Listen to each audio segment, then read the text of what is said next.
The NASCAR Peak Antifreeze Series powered by iRacing.com has officially begun. It's all in control of Brad Davies in that 11 machine. Green flag flies.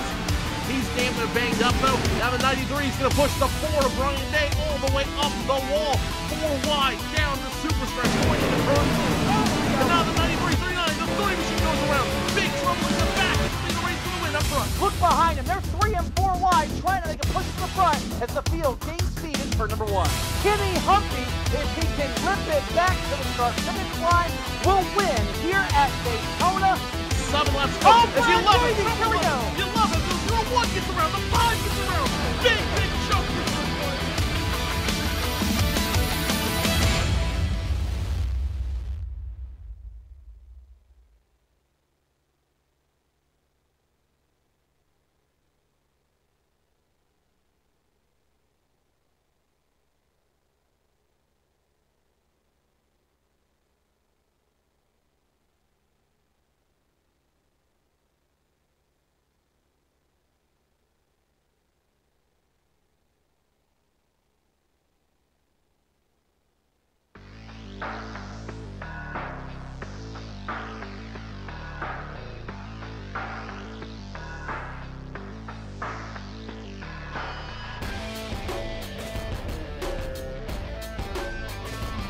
No, you're exactly right, Tim. And if any place is going to be the place to have the drama unfold, you couldn't pick a better racetrack than Darlington. It's narrow, it is hard to pass, it is slick, it is degrading to tires, it is the epitome of a difficult racetrack, and it is the epitome of a dramatic event. The penultimate round of the NASCAR Peak Antifreeze Series, and Mike Conti has risen to the occasion, Tim. He is starting on the outside pole. Nick Ottinger and Ray Alfalla, they'll be on either side of him. It's going to be a fun night.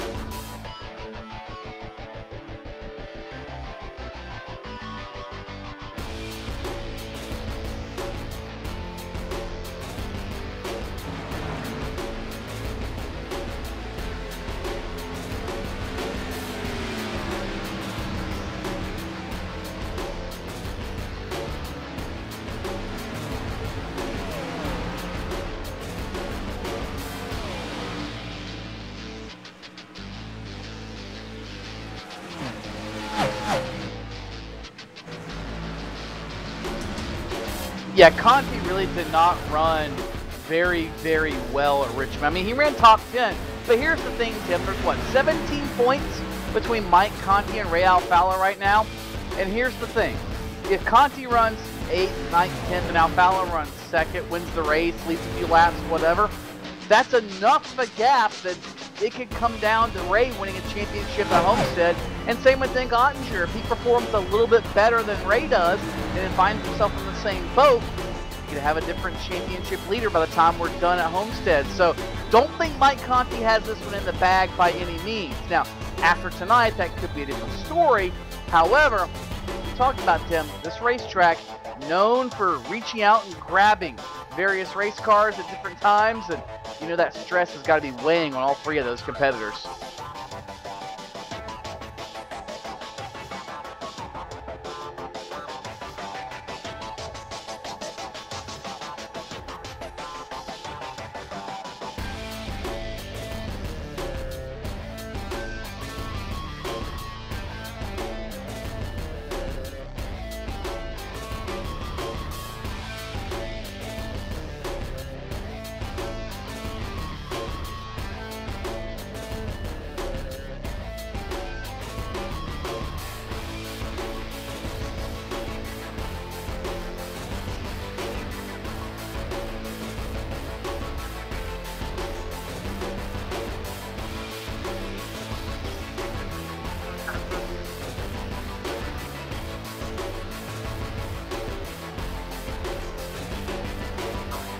And Tim, yeah, you look at the points down, there's a lot of positions that need, well, I shouldn't say need change, but could change before this is all said and done.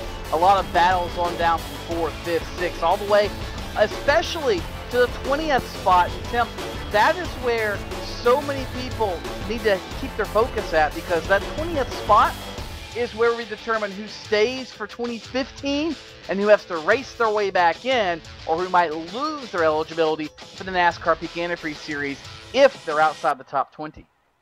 Yeah, you got some good drivers back there like Peter Bennett, Rob Ackley. Ackley actually had a good run last week at Richmond and was running near the front of the field. So Trey Eidson has had a couple of up and down races this year.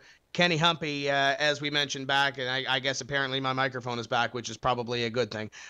Kenny Humpy will start 6th this evening. He needs a race, Tony, to keep himself in front of Peter Bennett. Peter has had a middle-of-the-road season compared to seasons past, and it's going to be a long road to hoe in order to get up there and finish that thing. Yeah, it really is, Tim. And speaking of long road to hose, one of the guys that we've kept an eye on the last few weeks because of circumstances that we would really prefer not to be talking about, Brian Blackford. Now, if you followed us the last few weeks, obviously Brian was in a karting accident, had some injuries, and he's run every single NASCAR Peak Antifreeze Series race since that accident. He hasn't missed a race. He's missed a couple laps. He's got a lap or two down the racetrack, but he has not missed a race. He has finished every race. He has run the entire gamut, and it's amazing, really, when you look at his recovery. And we got some notes before we went on air today that Brian is simply defying what doctors thought possible. It's amazing what a motivated person can do, and we want to share this news with everybody in the iRacing community that he started his occupational therapy this week, which includes using his G27. He's in the top 15 in the final warm-up right now, so I think that's going pretty well. He's doing some other things, learning about getting his dressings changed and things like that, some acupuncture, some IV work. But the biggest thing is he's almost out of the woods as far as skin grafts go. I mean, the doctors just simply cannot believe how well he has responded and recovered as far as the natural healing of the burns go. And anybody, obviously there's a lot of expenses and things that go into this, Tim, when it comes to your deductibles and medicine after the fact and all the things insurance may not cover. They've set up a crowdsourcing and a crowdfunding site at crowdrise.com/BB33. They've raised already almost $1,300 to help go towards some of those expenses. And I think seeing the mindset that Brian takes into this, how well he's done in the NASCAR Peak Antifreeze Series, and how well he's recovered, it's just simply remarkable. It really is inspiring. In fact, he's going to be taking a trip to the Shriners Hospital to kind of talk to kids in a similar situation as an inspiration to show them, look, this is not the end of the world for you. You can still do what you want to do. I think that's really cool that he and Slip Angle Motorsports have put that together and making the best, for sure, of a bad situation. And I've always been a believer, Tim, and I think you're kind of in the same boat. Attitude is 90% of the healing process. Brian Blackford certainly has got the right one heading into this. And on the other side of it, too, we talked about the top 20 trying to lock into this series for 2015. He sits in a pretty comfortable position right now in 13th place, 351 points. Yes, Peter Bennett is back at 318. Yes, it could happen. But right now, Brian Blackford looks pretty comfortable because not only is there a big point gap there, Tony, there are, let's say, another 7 or 8 drivers between them and 21st place if something does happen to Brian Blackford in the next 2 races. But then again, Peter Bennett, Rob Ackley, they're going to have to let it up in order for them to have something to say about Brian Blackford being knocked out of that top 20. Mainstay in the series. Watch him here in the next couple of weeks and watch him overcome adversity as he has the last couple of weeks. We are going to step away for just a few moments' time, and we will reset you with the starting grid for this evening's race at Darlington, round 16 to 17 of the NASCAR Peak Antifreeze Series.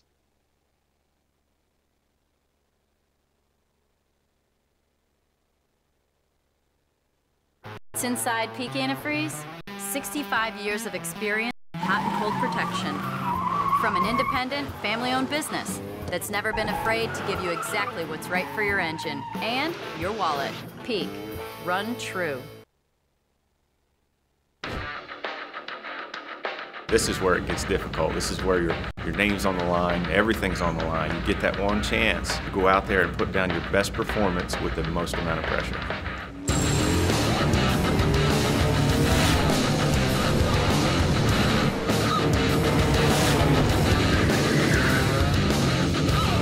you got to take this race car, this whole new group of people, go to the racetrack, somehow impress them, and oh, by the way, you got to do it now.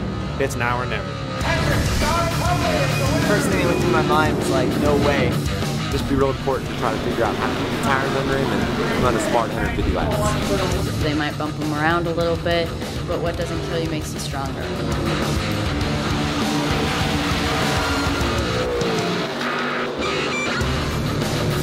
Everybody should enter next year's contest because you never know what could happen, man. You can come out here and run top 5 in your first K&N West race. So I'm so psyched right now. This is incredible.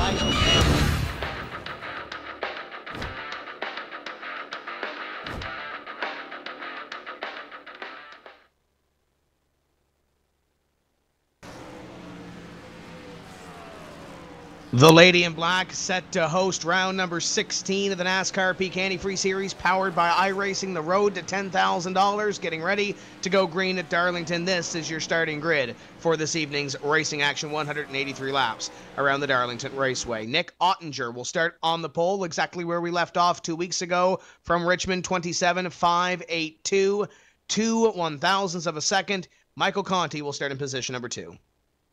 Slip Angle Motorsports occupies row 2 with car 2, Ray Alfalla, and his teammate Byron Daly to his outside. Cody Bias will start in 5th to the outside. The bubble driver right now, P20 in points. It's P6 for Kenny Humpy on the grid. Matt Busa starts 7th, and the guy praying for some luck on his part, Chad Lawton, starts 8th. Brian Schoenberg will roll off in position number 9, and completing the top 10, the 82 is Alex Warren. Rob Ackley's 22 rolls in position number 11, and to the outside of him on row 6 is Mitchell Hunt. You got Michael J. Johnson in 13th to the outside, Brian Day in the 4. Trey Eidson's number 6 starts 50. Chris Overland will begin the evening in the 16th spot. Got PJ Sturgis in 17th to the outside, Justin Bolton in the 36. Atlanta winner Thomas Lewandowski starts 9th, and last week's runner-up Adam Gilliland starts 20th. You got Brandon Bowie rolling off from 21st. 22nd is the 3 of Brandon Schmidt. Alex Scribner's 5th, Stephen Gilbert's 37 will make up row 12. The last 2 drivers to take time this evening, Brian Blackford in the 33 to the outside. Landon Harrison, 25th in points, looking for a good run here. And a number of drivers that did not take time making the field include the 41 of Jake Sturgis and Brad Mahar in the 13 in row 14. You got Brandon Chaburko in 29th, and completing your top 30 is Peter Bennett. Danny Hansen's going to need to cash it in with the seg pay for sure. He starts 31st, and Brad Davies rolls 32nd. Completing your field, T-Loff in the 51, Andrew Fash the 3rd, and Brandon Hoff in 35th. We get ready to go racing, and keep in mind your top 2 drivers, or 2 of your top 3, have won here in the last 2 years at Darlington. Nick Ottinger led 173 laps here last year from the pole. Ray Alfalla in 2012 led 108 laps from the pole to lead this race to victory. Brad Wright and Josh Berry have also won at this racetrack before in competition for the NASCAR Peak Antifreeze Series powered by iRacing. Pace car is in.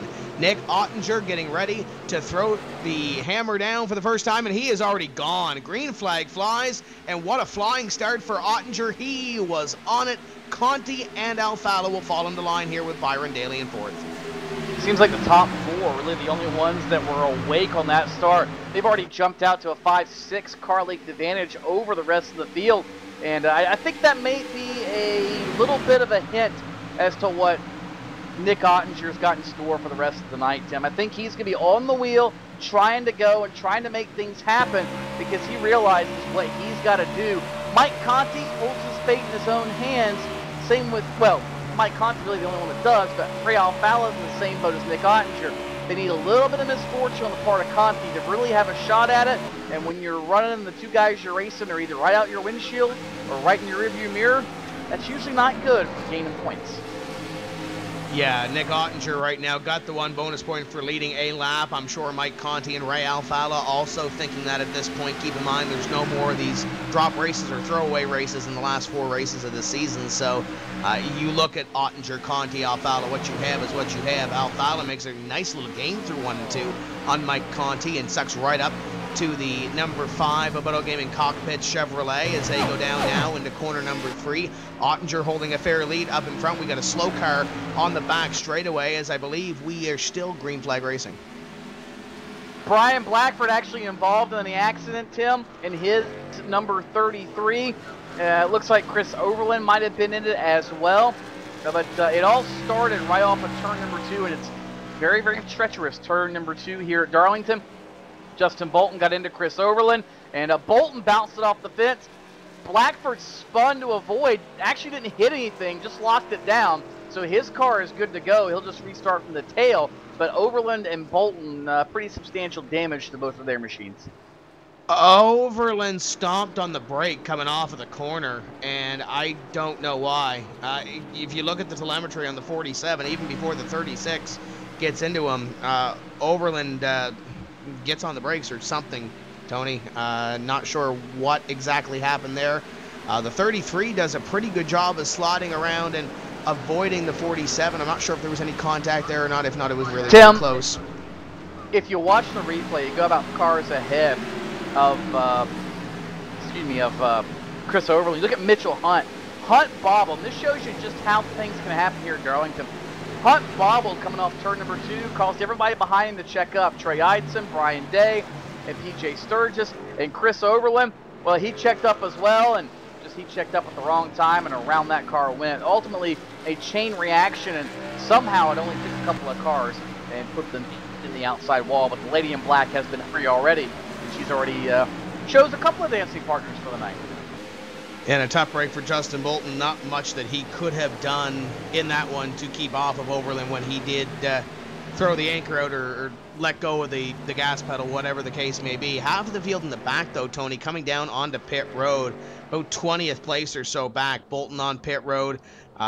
Brandon Bowie, Chris Overland, Jake Sturgis, Landon Harrison, all those guys from about 20th on back decided to come down pit road and get service on the race car. And we have seen some green flag runs here before, Tony. Yes, it is a lady in black. Yes, it is a tough racetrack. But when you look at this racetrack, when these guys do get single file and find their own space, we could be in for a long green flag run tonight. And keep in mind, it is a long race. It is 183 laps that we do have to run here tonight. It's a weird phenomenon when you come to Darlington, Tim. You talk about going in a green flag run. Everybody always equates a super speedway with speed and going fast. But Darlington, even with the pave job a few years ago, it still is one of the tracks that has the biggest fall off on tires. And you think lack of grip, you think sliding around, you think hitting things. That's partially true. You'll slide up, you'll hit the wall, and you'll bounce off and keep going. There comes a point, though, where you're almost going too slow to crash. And I know that sounds really, really weird, but there are racetracks like that in America, and Darlington is almost one of them. Now, when you try to plant 900 horsepower with the rear wheels, it can cause you to lose forward bite, and around you go. But there comes a point where you're almost going too slow to crash if the car gets out of shape. The only time you run into issues is if you've committed to a corner, somebody's in your way, and you're going to have to run into them. There's nothing you can do. You hit the brakes, you slide worse, you hit the accelerator, you spin around. So it limits your options, but these guys are good enough that usually, and I stress usually, they can judge what's going to happen before they get out of that corner, and running into the guy in the center of the corner isn't always what you're going to see happen. And I'm sure these guys have raced together this year, obviously, and they've seen a lot of... they know how each other's going to race, per se. I'm not sure if Justin Bolton and Chris Overland, they might be rethinking that strategy there with that first incident as we get ready to go green flag racing here in a lap or so. Yeah, these guys know each other. They know their surroundings, so that might help them a little bit. We are on race number 16 of this season, so Nick Ottinger and Mike Conti and Ray Alfala, they know how they're going to race each other. They know what the other one's going to do, maybe a little bit predictable. Kenny Humpy's missed the last couple of races, so maybe he's a little bit of a wild card compared to some of these other guys. Just think about that as we go through this evening's racing action. 7 laps will be completed when we do take the green flag here. It's Nick Ottinger leading, Mike Conti, Ray Alfala, Byron Daly, and Cody Bias, your top 5. And I know Bias is involved in a point battle here, Tony, amongst his teammates. Adam Gilliland right now, 8th place in points, 390. Cody Bias at 366. And obviously Justin Bolton not starting the way he wanted to at 363. Keep that in mind as we get ready to go back to green flag racing. And Ottinger once again is gone. Green flag flies. We're back underway. The 5 is second. And now the 2 slip angle drivers going side by side at third. Byron Daly is going to give that spot, it looks like, to Ray Alfala. Not the most, well, a most ordinate way of getting into turn one, but they were able to settle it out. Look, Tim, the entire field for the most part, single file by the time we get to turn number 2. Shows you again just how narrow this racetrack is and how much of a race where you really have to race the racetrack. Hit your marks, run your race, and don't worry about racing the guy around you, because you will. There's no probably, you will end up in trouble if you do not hit your marks and worry about running your race over the course of all 183 laps.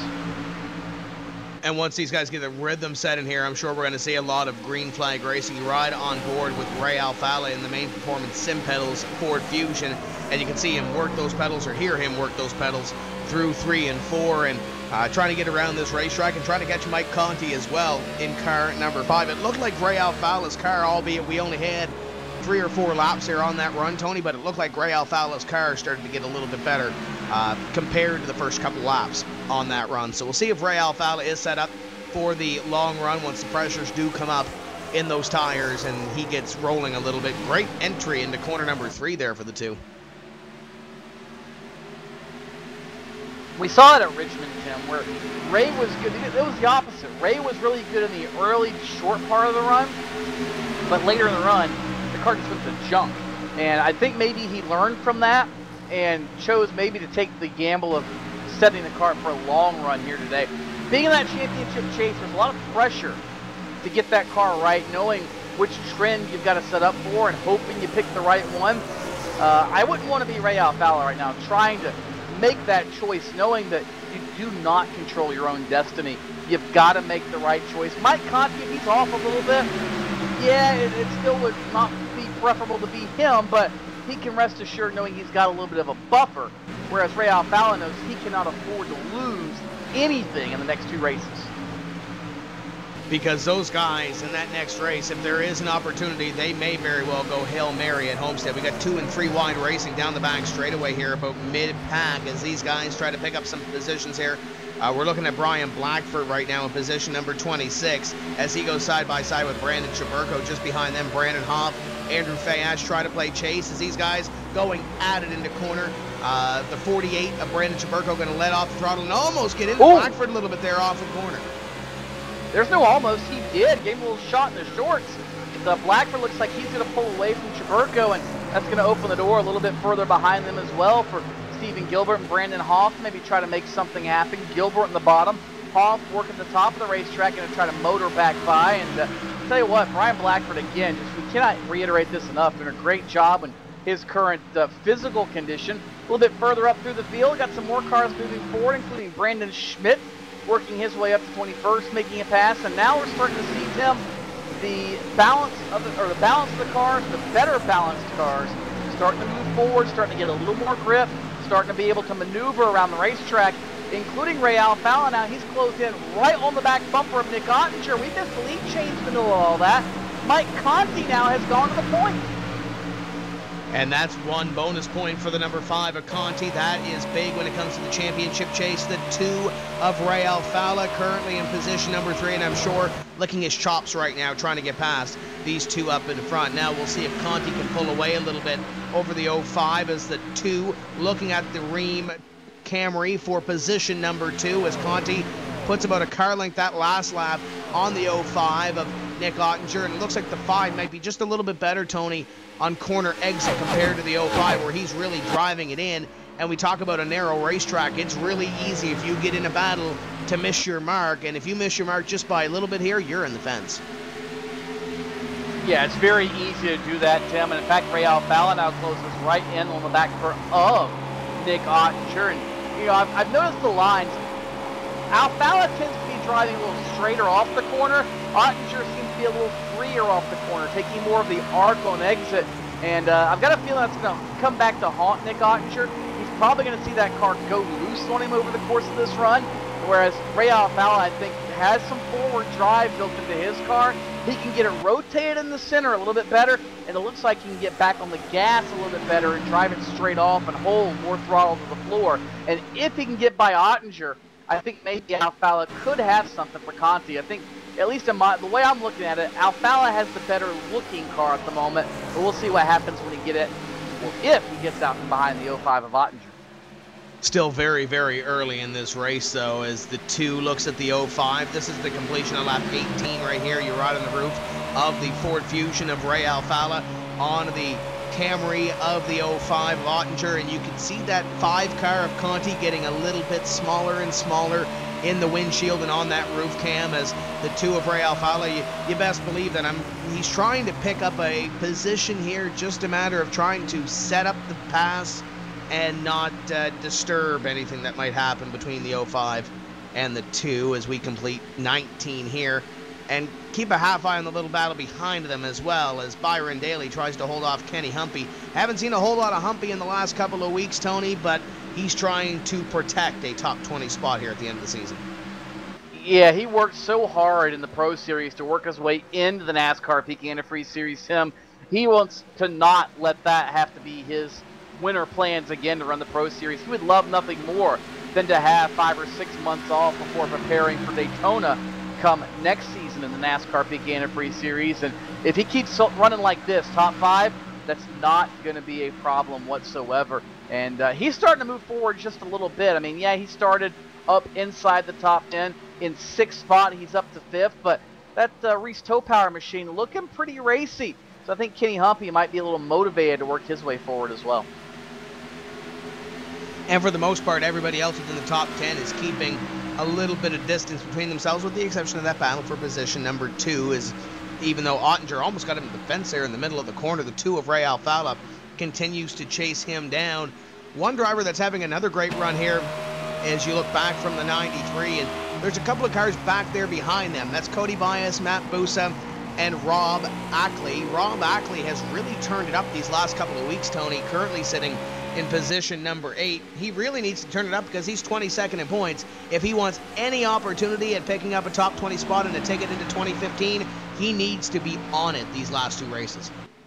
Well, if he keeps running like this, just like Kenny Humpy, he'll get the job done, no question. Speaking of getting jobs done, up ahead of him, Alfalla looked on Ottinger getting to turn number 3. Wasn't able to make it happen. He falls back in line. But Ackley, yeah, he is, I want to say he's come out of nowhere, Tim, but he certainly has put on the afterburners the last few weeks and made something happen in that 22 camp.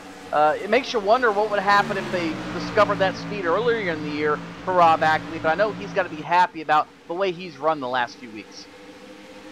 2 continues to take a look down the straightaway at the 05 of Ottinger, nothing doing as they go into corner number 3. And he's one of those drivers as well, Tony, and I mentioned Rob Ackley, that Ottinger gets a little bit loose there. He was on the cusp last year of making it into this series, and I believe may have missed the mark and had to run pro, so he's at the same opportunity again this year, but he wants to be on the opposite side of the coin and wants to not run the NASCAR iRacing Pro Series in the 2014-15 winter season. Alfalla continues to look at Ottinger, and it looks like Ottinger has closed in a little bit on Conti. Could this be Conti's car maybe falling away a little bit? Because it looks like Ottinger has a handful, and he's got a little more of a handful there as he disappears for a few moments. They're all within a couple hundredths of a second of one another, Tim. I mean, literally, they crossed the line that last time. Conti ran at 51, Ottinger ran at 53, Alfalla, the slowest in the group, ran at 60. That's the most split they've had the last few laps. So I think they're all pretty equally matched at this point in the run. But when we get to lap 60, lap 70, what are those cars going to be like? And I think that's the big question. The long green flag run helps all 3 of them. No doubt, because if the cars were to have an issue, they wouldn't lose nearly as much time. But I think this is the most equal we have seen all 3 of our championship contenders all season long, really. Conti had a bubble right there off turn 2, but he's been doing that all race long. It just seems like these 3 are, I mean, I don't want to say they're identical, but they're about as close as you can get right now. And neither of these 3 have been flawless. It looks like Ray Alfalla may have the best handling race car right now, maybe between the 3 of them. Ottinger's been really, really loose the last couple of laps. And as you mentioned, Conti's been having a couple of bobbles these last couple of laps as well. Ray Alfalla, the last time by, was the faster of the 3 drivers. It just looks like Ray has an easier driving race car in these last 5 laps, let's say, compared to Michael Conti and Nick Ottinger in front of them. Daly and Humpy continue to run 4th and 5th, even though there is a half second or so now between those 2 drivers as they continue on in 4th and 5th. And everybody, for the most part, Tony, single file, straightened out, a little bit of space between them, trying to find a side-by-side battle on the racetrack, and there's not one to be had right now. A couple of close battles back outside the top 30. Yeah, there's some way outside back towards the opportunity sections of the running order, if you will, but those really don't have a whole lot of bearing at the moment on the story of the race. Of course, some of those drivers who were caught up in incidents earlier, like Chris Overland, he is on the verge of going a lap down. He's about 7 or 8 seconds ahead of the leaders. The other drivers who were caught up in the incident earlier, see, I'm trying to think who else was in there. Brian Day was in the middle of that deal, so was Mitchell Hunt. Justin Bolton, he's about a half a lap in arrears in his Best Western Chevrolet. So those guys back in the back, not having the greatest of nights so far.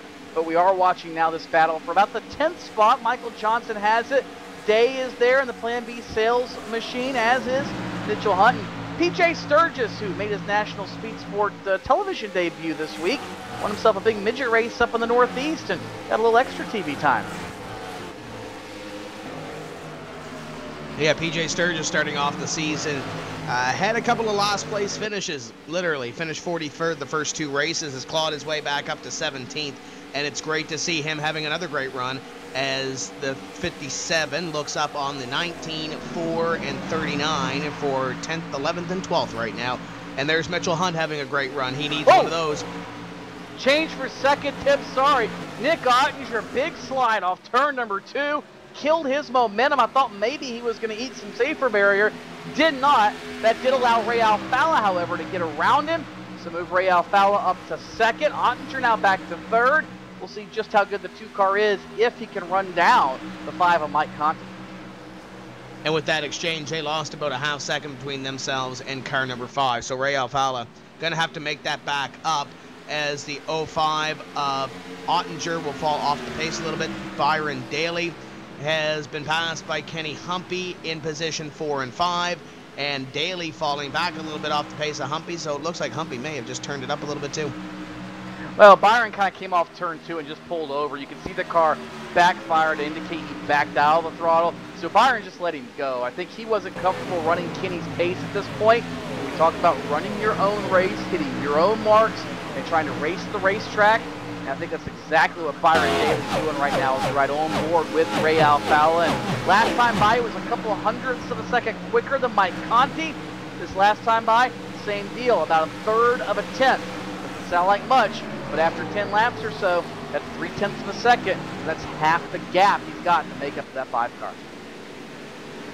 Yeah, Alfalla is on the move a little bit right now. As you mentioned last time by, they both turned 28.7, so Alfalla chipping away just a little bit the last time by. Ottinger looked like a little bit loose off corner number 4 that last time by, as Ottinger will close in a little bit on Ray Alfalla compared to Mike Conti. It's a half second now between your top 2. Talk to Jordan Hightower, the crew chief for Ray Alfalla and strategist for Landon Harrison. They're saying approximately 65 laps is the fuel window here this evening. So they should be down around lap 65 for their first stop under green if this thing does stay green. Well, here's where I start to wonder, Tim, if you can go 65 or 70 laps, let's extrapolate that out just a little bit. 65 laps is about 195 circuits here. If you could stretch it to 70, that's 210. Do you maybe back it up a little bit and make it 61 lap segments? Break the race down evenly? Do you stretch the first 2 to the limit and have a short run at the end? I mean, we've got a little more options as far as pit strategy is concerned than we've had the last few weeks. I mean, you could really do a number on somebody with the right call in the pits here. Well, our race strategist, Joe Cortez, is not here tonight, so I don't know who we're going to call on. He got fired from that job, that's why. That's probably why. Doing some research somewhere, and we don't have that research. Germany at Oktoberfest. I don't know if that's the kind of research I want my race engineer doing, but nonetheless. Well, he didn't give us the invite to Oktoberfest. Well, he got fired. Why should he? We have a job to do. Yeah, I guess we do. And these guys on the racetrack right now doing a fantastic job as well. The status quo between your top 3, half second back to Conti, or Alfalla to Conti, vice versa. Alfalla Ottinger, half second. And then it's about 3 seconds back to Kenny Humpy. and it doesn't look like Humpy's been able to make any inroads, but one driver that has been able to is Matt Busa. It looks like Busa has closed in a little bit on Byron Daly, and Busa is looking to turn it up a little bit here in the middle stages of this race. Keep in mind, he's tied for 6th place in the point standings right now. Busa's had a pretty quiet season, and he's looking for a little bit more as he has closed in the gap quite significantly on Byron Daly. It's only a half second between those two cars. Yeah, it's not a lot of space on the racetrack, and you're right, Tim. Very quiet season for Matt Busa, but he has really impressed this year, just being consistently in the top 10, the top 15, not tearing a lot of equipment up and being there at the end of the year, and it shows in his point standing position at the moment. And obviously runs like this certainly don't hurt the cause by any means. And the next guy immediately behind him on the racetrack is kind of in the same boat. For a while he had a shot, and still mathematically has a shot at the championship entering tonight. That's Chad Lawton. He just moved his way forward ahead of Cody Bias about 2 laps ago, and he's starting to show a little bit of speed on the racetrack too. But Chad Lawton just hasn't quite been to that next level that Ottinger and Conti and Alfala have been, but still nonetheless a career year for both of those guys, Matt Busa and Chad Lawton in the NASCAR Peak Antifreeze Series. And of course, Matt Busa did make some noise back at the New Hampshire Motor Speedway where he and Alex Warren swapped some paint coming down to the stripe for the win in that one. Alex Warren had a good qualifying effort this evening. The 82 qualified in 10th. He's back to 16th place so right now, running pretty much by himself. He's got about a half second or so between himself and the next driver up in front. We got the 57 car looking as PJ Sturgis looks underneath Brian Day to pick up a spot. That is 11, slides up in front of the number 4. Hello. And will continue on his effort towards Mitchell Hunt in position number 10. But that was a close call there for the 4 and 57. Yeah, Brian Day just looks like that car not handling the way he would want. Remember, he was almost caught up in that opening couple of lap incident that swept up Justin Bolton and Chris Overland and Brian Blackford, where Mitchell Hunt got out of shape. And it seems like since then that Plan B sales car of Brian Day just hasn't quite been 100%. I'm sure when they get to pit road they will work on it, however, and try to make whatever changes they deem necessary. And Matt Busa has made the pass, and I believe that is Kenny Humpy. Humpy has fallen back 2 positions because I believe Byron Daly also made the move on him. Indeed he did. Byron Daly up to 4th, and Matt Busa back to position number 5. Humpy will run in position number 6. Tony, I don't know if he hit the wall or not, or something might have happened to that Reese Toepower Ford, but he fell 2 spots. Yeah, he came off turn 4 about 2 laps ago, and I don't know if Byron Daly just had that good of a run on him, and then Kenny moved over, but he let Byron Daly go the same way Daly let him go, and then came off turn 2 and did the same exact thing to Matt Busa. So apparently something not up to par on the Kenny Humpy car, and that's bad news for that bunch. They certainly look real forward to this race, and it might be something that is just minor that Kenny needs to adjust. Might be a tire pressure adjustment, might be one of those deals of he feels more comfortable chasing these guys at this point as opposed to being chased. It could be any number of things, but it's real Matt Busa right back in. So maybe a little bit of gamesmanship, or a little bit of racecraft on the part of Kenny Humpy, because now that he's been passed, it doesn't seem like that car is off whatsoever. And you know, when you're looking at locking yourself into the top 20, you'd think, okay, maybe a top 15, top 20 run average in the next 2 races should put me there. But when Rob Ackley is running in 11th place right now, as the 58 looks at the 34 and he'll make the pass on the outside, 34 lets him go. Is Busa coming to pit road here? 34 car heading to pit road and locks it up, almost gets into the fences. He tries to drive it in, but yeah, 34 car on pit road, and this seems to be a bit early. It does seem to be a bit early, Tim. Lap number 47. Let's extrapolate that out a little bit. Let's see, 47. It's going to be 140. It's 100. That's a long way to go. I mean, that's stretching it pretty much to the limit on the next run, and really the next 2 runs. So Matt Busa now has made his bed to lie in. He's done this a couple times. He did it at Atlanta. He did it at other places as well. But they're choosing to short pit on this run to try to get the track position. But Tim, that pretty much, like we said, makes their bed for the rest of the race. They've got to go about 67 laps by rough calculation on each run to make it to the end, and that's a little bit of a stretch, I think.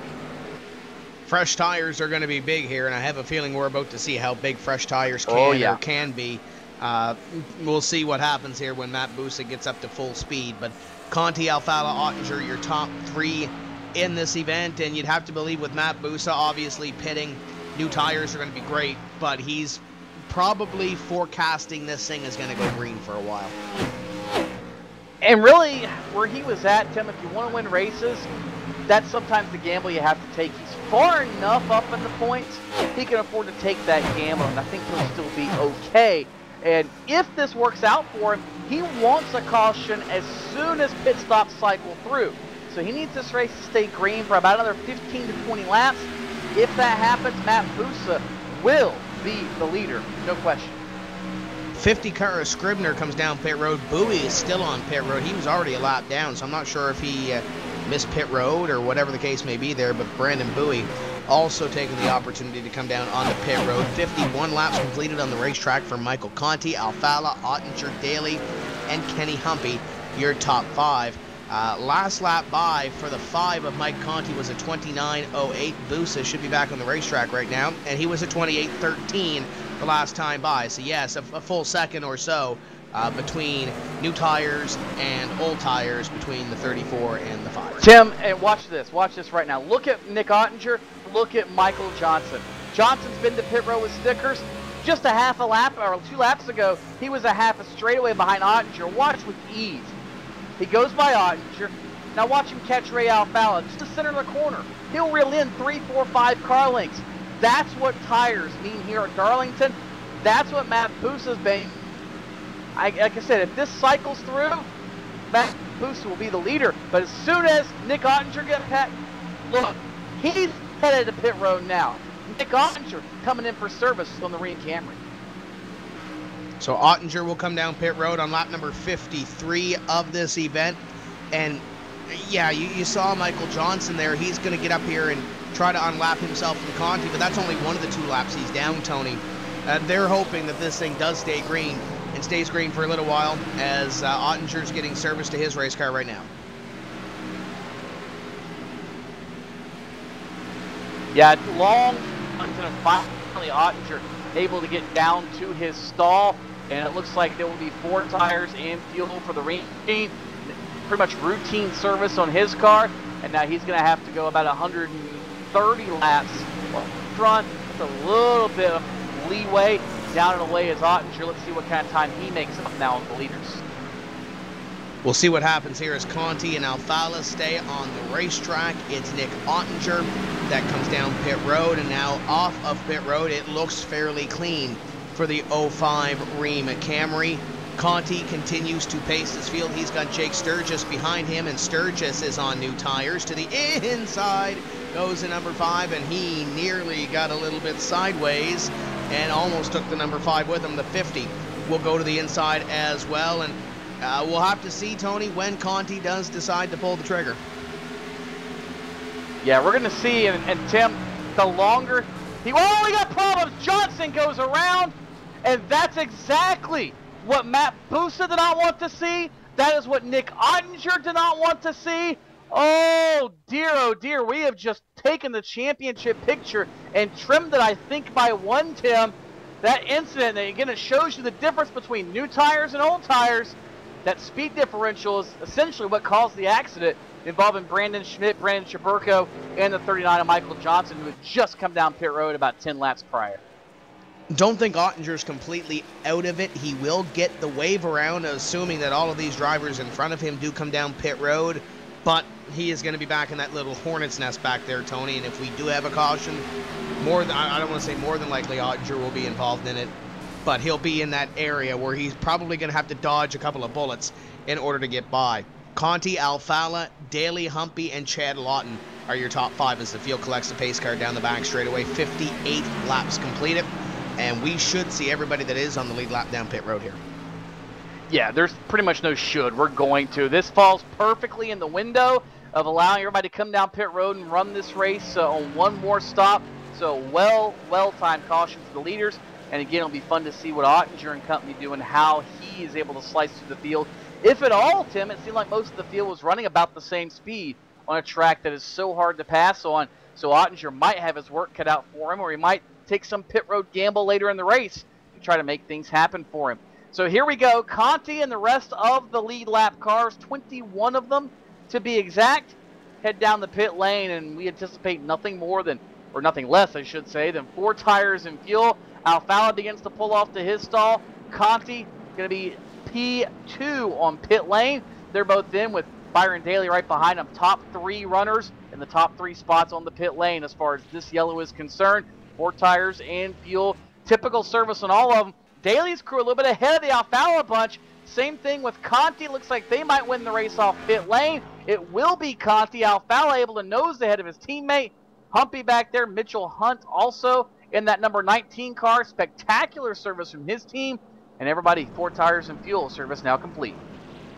And you know, it's going to give a little track position, at least at this point, to a guy like Adam Gilliland, who was running outside the top 15 at the time of the caution flag. Brian Schoenberg is going to be in 10th place or thereabouts. I believe he may have lost 1 spot on pit road to Brian Blackford. Landon Harrison is in good position. Rob Ackley's still in good position. He was before the caution. He still is now. You have Conti, Alfala up in front, and then you have guys like Nick Ottinger and Cody Bias and a couple of others who are directly ahead of the leaders that will get the wave around. You're going to have some guys, though, that are still stuck 1 lap down. Yeah, that you are, Tim. And again, it's going to be interesting to see how all this plays out and how all of it cycles through. But I think Nick Ottinger, I don't want to say he's out of it because we've seen crazier things happen. And if the cautions fall right, he by all means get back in this race. But at the moment, I think Nick Ottinger might start signing off on that postcard that says bye-bye championship. He hasn't sealed it and put the stamp on it yet, but I think the salutation is being given and the final words are being written on that greeting card. Yeah, I wouldn't exactly count Ottinger out now, especially if we do have another green flag run and we do see some guys throw some Hail Marys on some pit stops. Ottinger is among those that are going to get the wave around here. I believe the first one in line may very well be Andrew Fayash III. Check that. No, he is still on the lead lap at the tail end of the line. So you have Danny Hansen that is 1 lap down. Brandon Bowie that is 1 lap down. They were 2 laps down before the caution flag flew. And then you have Cody Bias, Nick Ottinger, Brian Day, Thomas Lewandowski, the Sturgis brothers, Scribner and Overland, who will get the free pass to get, or the wave around per se, to get back on the lead lap. And actually, I believe there is one there that would have got the free pass, and it may have been Matt Busa in car number 34. There go the wave around cars, and we will go back to green, leave next time by. So we will still have Tony 27 on the lead lap when we do throw this green flag. And that's a lot of cars, Tim. 27 cars is about where we were at before pit stops really started. The leaders are starting to close in on a few guys to tail the field, but it's not going to change things a lot, except for those guys who did pit from the front of the field, like Brian Day, like Nick Ottinger. Those guys are going to have to drive their way forward, and that's a task that, again, very much easier said than done here at Darlington. And just without the aid of caution flags, I do not see Nick Ottinger getting back to the top 3. If the caution's all right, it's a different story. But at the moment, I think he's going to need some help to have a shot to get back, A, into this race, and B, the championship hunt. Pace car is in, and we are getting ready to see the green flag. Conti gone. Green flag flies. 93 occupies the inside of the 2 of Ray Alfala. Daly trying to get back to position number 2, but Alfala going to get the entry into corner number 1, and Alfala will play chase now to the 5 of Mike Conti. Humpy in 4th, and Mitchell Hunt running in position number 5, and a great run for Hunt. Little pit strategy putting him back into the top 5. I don't think it was so much pit strategy, Tim, as it was simply pit performance. He had a few guys in front of him come down pit lane, and 4 tires, just flawless execution on his part, the crew's part. And he's up there inside, like you said, the top 5. So Mitchell Hunt certainly getting his name recognized tonight for good reason. And as long as the first 4 laps of this run do not feel like the first 4 of the last run, I think he'll be a happy camper, because that thing was a handful at the start of the race. And he's actually closing in on Kenny Humpy right now in position number 4. So Hunt may be looking to move up a little bit here in these next few laps, as he's got Humpy just in front of him. Ray Alfala continues to chase Michael Conti up in front, 0.2 of a second or so between those two drivers. And got to keep a half eye on Nick Ottinger back here as well, Tony, because you know he's going to be flying through the fields. Already made up one more spot, and he's looking at Stephen Gilbert right now for one more spot in position 21. Yeah, he is, Tim. But these are the guys that have damaged race cars. These are the, unfortunately, these are the also-rans tonight. He's gotten by Brandon Schmidt, damaged race car. He's getting by Stephen Gilbert, who's intact, but Justin Bolton in a damaged race car is immediately ahead of him. Brandon Chaburko is ahead of him, who was in the last caution flag. And these guys hadn't even caught up to the pack yet when the green came out, Tim. In fact, Ottinger being shown now 8 seconds. Read that, a quarter of a lap and then some behind the leader. This task is way tall, and it's not like Atlanta or any of these other tracks where you just set them up and pass them. This is Darlington. You get about a car width and a half to worry about getting around somebody, and it's not easy.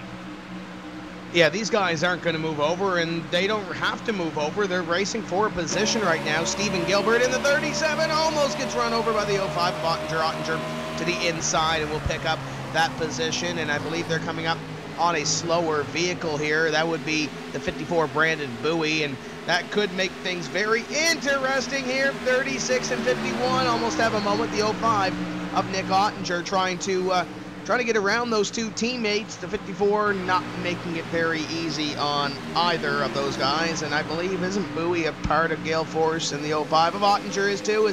There was almost another moment there. Yeah, this is not where Nick Ottinger wants by any means, and it's very, very hairy. We talked about him being 8 seconds in arrears 2 laps ago, Tim. He's now 9 seconds in arrears. We know he's got a car faster than this, but this is proof positive how hard it is to pass. It doesn't matter how fast your race car is. It's just that difficult to make up ground here at Darlington. Now Ottinger's nearly 10 seconds behind Mike Conti. Again, without caution flags, Nick Ottinger's day is done. And he's going to get up here and try to get by Brandon Bowie, who is 1 lap down, and then he'll chase down Brandon Hoff and Chaburko and a bunch of other guys up there as well, as he moves to the inside of his teammate, and should be easy to move by him. Indeed it is, and Ottinger will set his sights on the next driver in front of him. Meanwhile, up in front, Michael Conti has stretched it out to 1.2 seconds over Ray Alfala, and Alfala has fallen back to Byron Daly, Kenny Humpy, and Mitchell Hunt. So if Alfala's car is a little bit better on the long run, Tony, he needs some laps now, because he's got 3 hungry competitors reeling him in right now. Yeah, that he does, and I almost wonder if Alfala could be playing a little bit of strategy here, Tim. I wonder if maybe he realized he pushed the car a little too hard on the first run, and maybe didn't have enough left to catch Conti. Or maybe he's luring Conti into a little bit of mind game here, thinking, or trying to make Conti think that I'm burning my own stuff up. There are some mind games that happen here at Darlington, probably more than any other racetrack for that very reason. And it wouldn't surprise me if 15, 20 laps from now, we see this 1/10 of a second a lap differential reverse, and Alfala starts going forward. Plus, the other part of this, Tim, we do not know what kind of adjustments were made on either car, to where maybe they're geared more towards the beginning or the end of the run. Yeah, we'll have to see how these guys are playing it out after that first green flag run that we had leading up to a pit stop for some of our competitors, including Nick Ottinger and a couple of guys out back. Ottinger just gained 1 more spot on Peter Bennett to put him up to position number 19, and it's still about 10 seconds between himself and Mike Conti up in front of the field. Those guys that did get a little bit of track position, though, Tony, from this exchange, holding up pretty well right now. Blackford is in position number 7 all by himself, chasing down Chad Lawton. Schoenberg in position 8, Adam Gilliland in 9th, and Alex Warren in 10th, who's being chased down by Rob Ackley. And there's Brad Davies as well in position number 12. A great little battle there. 82 bobbles a little bit, 22 looking to the inside. The 11 of Brad Davies keeping up with him, and the 6 all over the place behind them as Trey Eidson tries to keep that thing straight. Nice little battle back there from 10th. Oh, and Alex Warren's got electrical issues on top of that. You see that car blinking. Warp, as we call it, makes it a little hairy to try to pass somebody, and that's that much more of a danger element. We see Rob Ackley back off for that very reason. In fact, Brad Davies got into him in turn number 3, and you see that Brad Davies Chevrolet. Give a call, though, to Brad Davies, Tim. Running in the 12th spot, He started all the way back in 32nd. So the caution flag apparently helping him, falling just right for his strategy. But Brad Davies certainly knows how to get around this joint. You know, speaking of guys that know how to get around this place, Tim, Mike Conti, the only one of the championship leaders who has not tasted success here at Darlington. Alfala and Ottinger have both won here. So is NASCAR Nationwide Series driver and Junior Motorsports driver Josh Berry. He's won here as well in the NASCAR Peak Antifreeze Series. Mike Conti has not, and that's starting to make me wonder if maybe Ray knows a little extra something that Michael Conti does not. But looking at the stopwatch, I'm starting to think that maybe Conti is showing his hand at this point to where he's 1 to 2 tenths faster per lap. If he's that much faster, Tim, this championship is over at Darlington, because there is no way, well, there's ways, but there's no very realistic way that Alfala and Ottinger can make up those kind of points at Homestead. The 22 and the 11 nearly had a moment down the back straightaway, Tony. The 11 in the fence off corner number 4, and that's not going to help him. 34 up on the back bumper of the number 11. That killed the right side of Brad Davies, number 11. But he almost had a moment with the 22 a few moments ago as well, as Rob Ackley now looks up. Oh, he's in the wall again off corner number 2. Is he number 11? And now there goes the 34 to the inside. I think the Darlington stripe has now become a Darlington tattoo for Brad Davies. He's done more in cosmetic damage, I think, to that 11 car, and he needs to just back off a hair. Not a lot, but just enough to where he can learn what that car's doing now that it's had a couple of encounters with the safer barrier. But that's the good thing about Darlington, Tim. You slide around so much that a little bit of right side damage doesn't hurt you that badly. You just have to take it a couple steps at a time and realize, okay, this is what I have to do to race this car now with a little bit of damage. And what it did, whether it shifted the rear end, knocked the toe out, whatever, it's drivable. You just kind of have to understand what you've got to do that. Yeah, you're going to have to adjust. Oh, 11 34 as the 82 checks up. Alex Warren is backing up this field here as he let Rob Ackley by, and now there's about 9 or 10 cars behind him. Alex Warren's got to get moving. They're 3 wide behind them as Cody Bias comes through the middle, and Bias picks up a spot on Landon Harrison and looks at the SegPay, number 32 of Danny Hansen. Yeah, that was a little hairy there. Everybody able to check up. Nick Ottinger's back there at the tail of this, trying to work by Landon Harrison, the number 89 machine. So Ottinger, this is kind of good for him. It allows him to get a bunch of cars together that maybe he can pick off in relative hurry compared to what he's had a little bit earlier. But all these guys all over the racetrack, because they're in dirty air, they're on worn tires. This is a hornet's nest, to say the least. Alex Warren is falling like a stone in a pond right now, because he is in the way right now. The 11 car, Brad Davies to the inside. Trey Eidson looking up at the 82, 2 teammates there trying to swap some positions, and it looks like the 6 giving him the benefit of a doubt right now, trying to make sure he gets back into a rhythm, but the 6 is holding up the 32, the 27, the 13, and then that's the 05 of Nick Ottinger in position number 17, looking at Brad for position number 16. So there's a lot of guys here that are on different agendas, guys falling back and guys going to the front as the 13 pulls down, Ottinger up top, and Ottinger will pick up one more spot. Still though, Ottinger back in, what now, 16th, Tim? It's not a long cry from where he was in the top 3, and really, he needs to win this race to have any legitimate shot of doing anything at Homestead, because that guarantees he gains points, as minuscule as it might be on Mike Conti. Ottinger knows what he has to do. He's got to repeat what he did last season and what he did last week, and that is win the race. And really, he needs to lead the most laps, but I think Conti has already just about locked that one up. So Nick Ottinger's really making life difficult on himself. And the sad part is, Tim, all because of an ill-timed caution. The way that was going to work out, Ottinger would probably have cycled out to the lead. Right now, he's cycled back to 16th spot, trying to slice his way forward.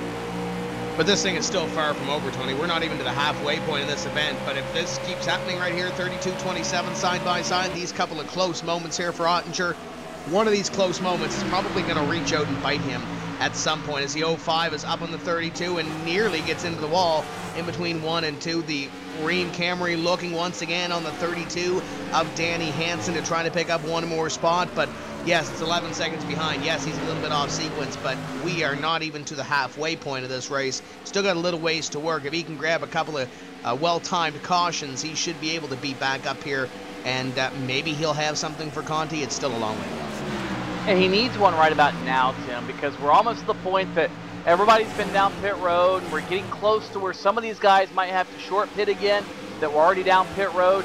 I think in the next 10 to 15 laps, if we get a caution, that's when Ottinger needs it. The thing is, he also is, oh, hello! Danny Hansen gets in the fence in front of him. He's able to work his way by. But Ottinger has to take the same risk if he wants to make up track position again, Tim. He's going to have to short pit. And we saw that bidding last time. But really, that's his only real chance of making up a lot of ground in a hurry the way things currently stand without a caution flag.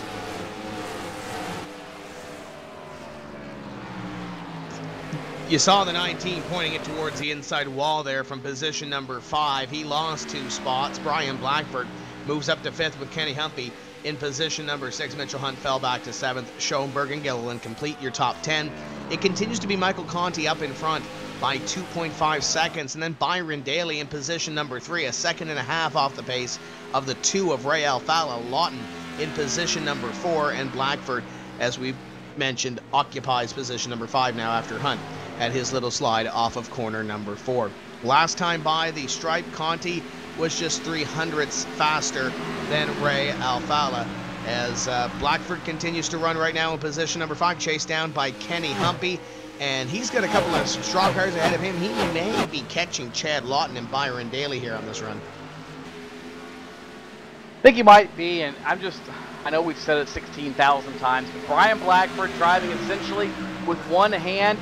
Well, never mind. Speaking of one hand, Byron Daly had 2 hands full of steering wheel. Chad Lawton's able to get by, but Daly holds on to it.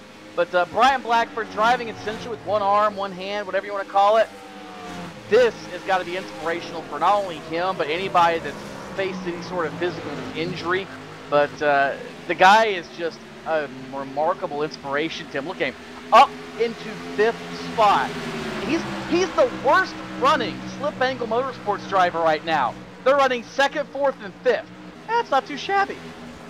He's about to be the 2nd worst, so if Byron Daly continues the way he is running, because Daly is all kinds of sideways ahead of his teammate, the 33 of Brian Blackford. Darlington stripe on the 58 of Kenny Humpy behind this little battle as Humpy tries to stay ahead of Mitchell Hunt. But the last couple laps, Blackford had a little bit of a slide there as well. But man, the 93's got a handful here in these last couple laps. He does, Tim, and it makes you wonder, being the slip angle motorsports drivers are all right there, are they running the same setup? And obviously each driver has their different styles and things that dictate the little details in the setup, but it makes you wonder if they're all on the same base, and if they are, maybe that's a little indication of what's happening to Ray Alfala's car. We thought maybe Alfala would fall off a little bit, or excuse me, Conti would fall off a little bit, and Alfala would be able to reel him back in, but it has stayed pretty consistent. Conti anywhere from a half a tenth to a full tenth per lap faster than Ray Alfala. This is demoralizing if you're chasing Mike Conti in the championship right now. But you know what? It just fell off the last couple laps for Ray Alfala. When you look at his lap times, lap 84 and before was 28.6s. Mike Conti is running 28.7s right now.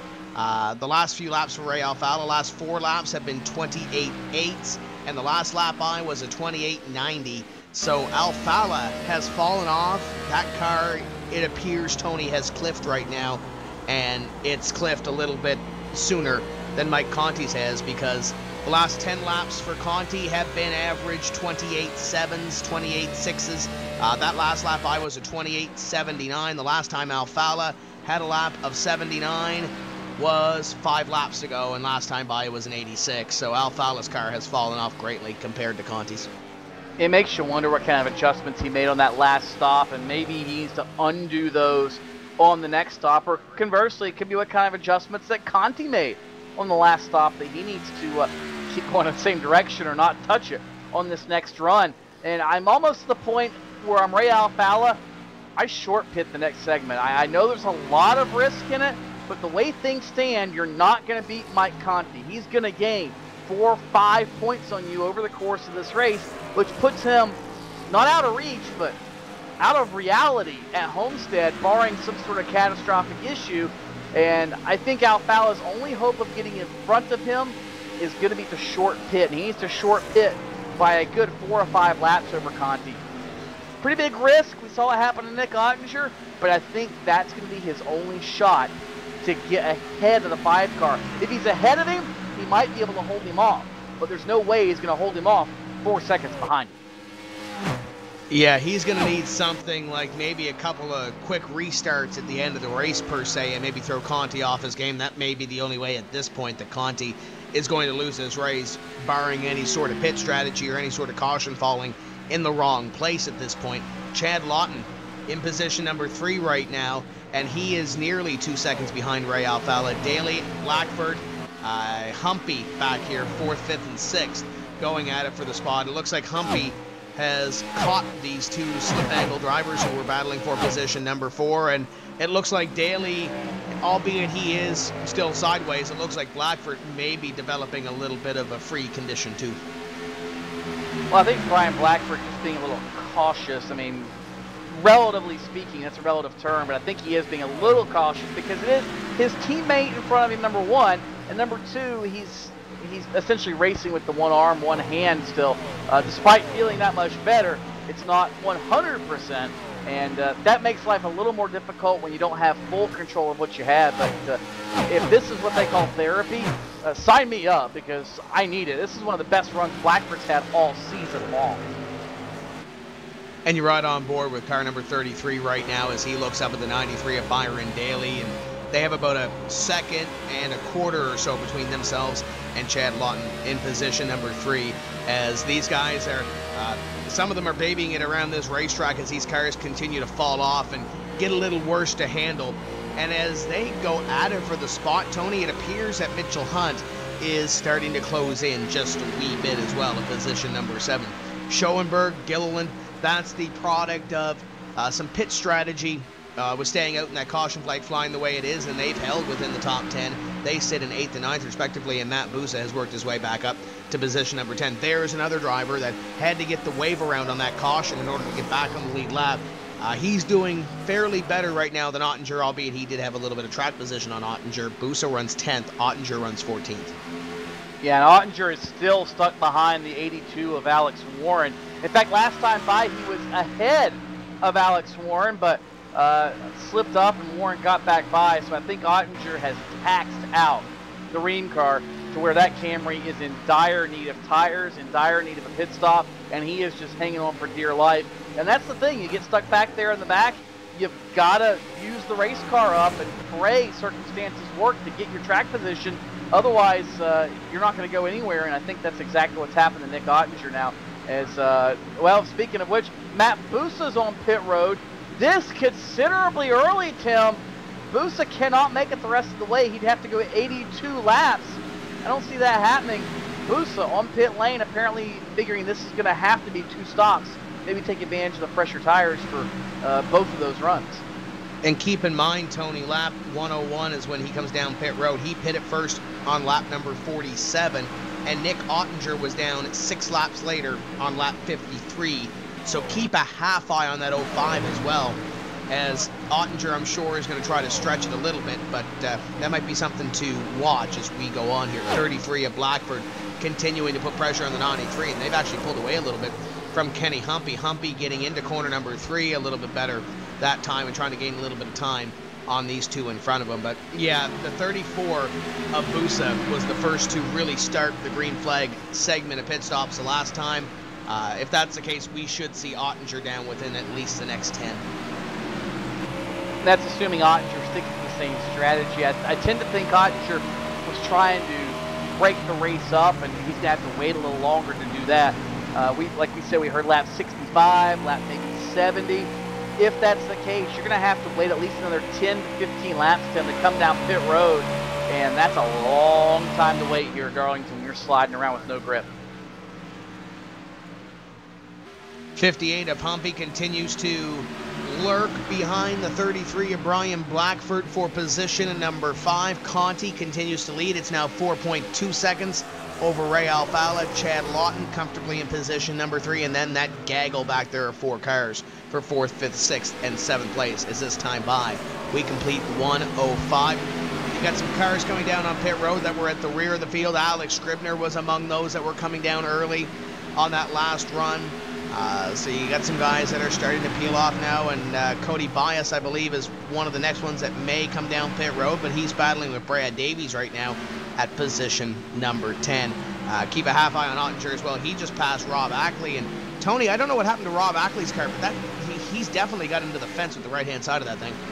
Oh yeah, he has made some contact, no doubt, with the safer barrier, and that's a product of racing here at Darlington. You're going to sail it in just a little bit too hot, and no grip, you're going to slide up into the outside wall, and you do that enough, it's going to damage the race car even a little bit.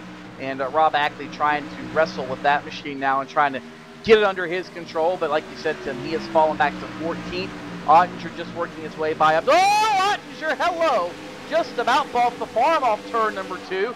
Speaking of getting into things, he missed the wall barely, but he had 2 handfuls of steering wheel and a well, a couple of cheeks full of driving suit, if you will, and Nick Ottinger just about saw his championship hopes go up in a big pile of concrete. And that car, too, all over the racetrack on entry, on exit. I think Nick Ottinger, like you said, Tim, might be heading to pit road because there is nothing left on the 05.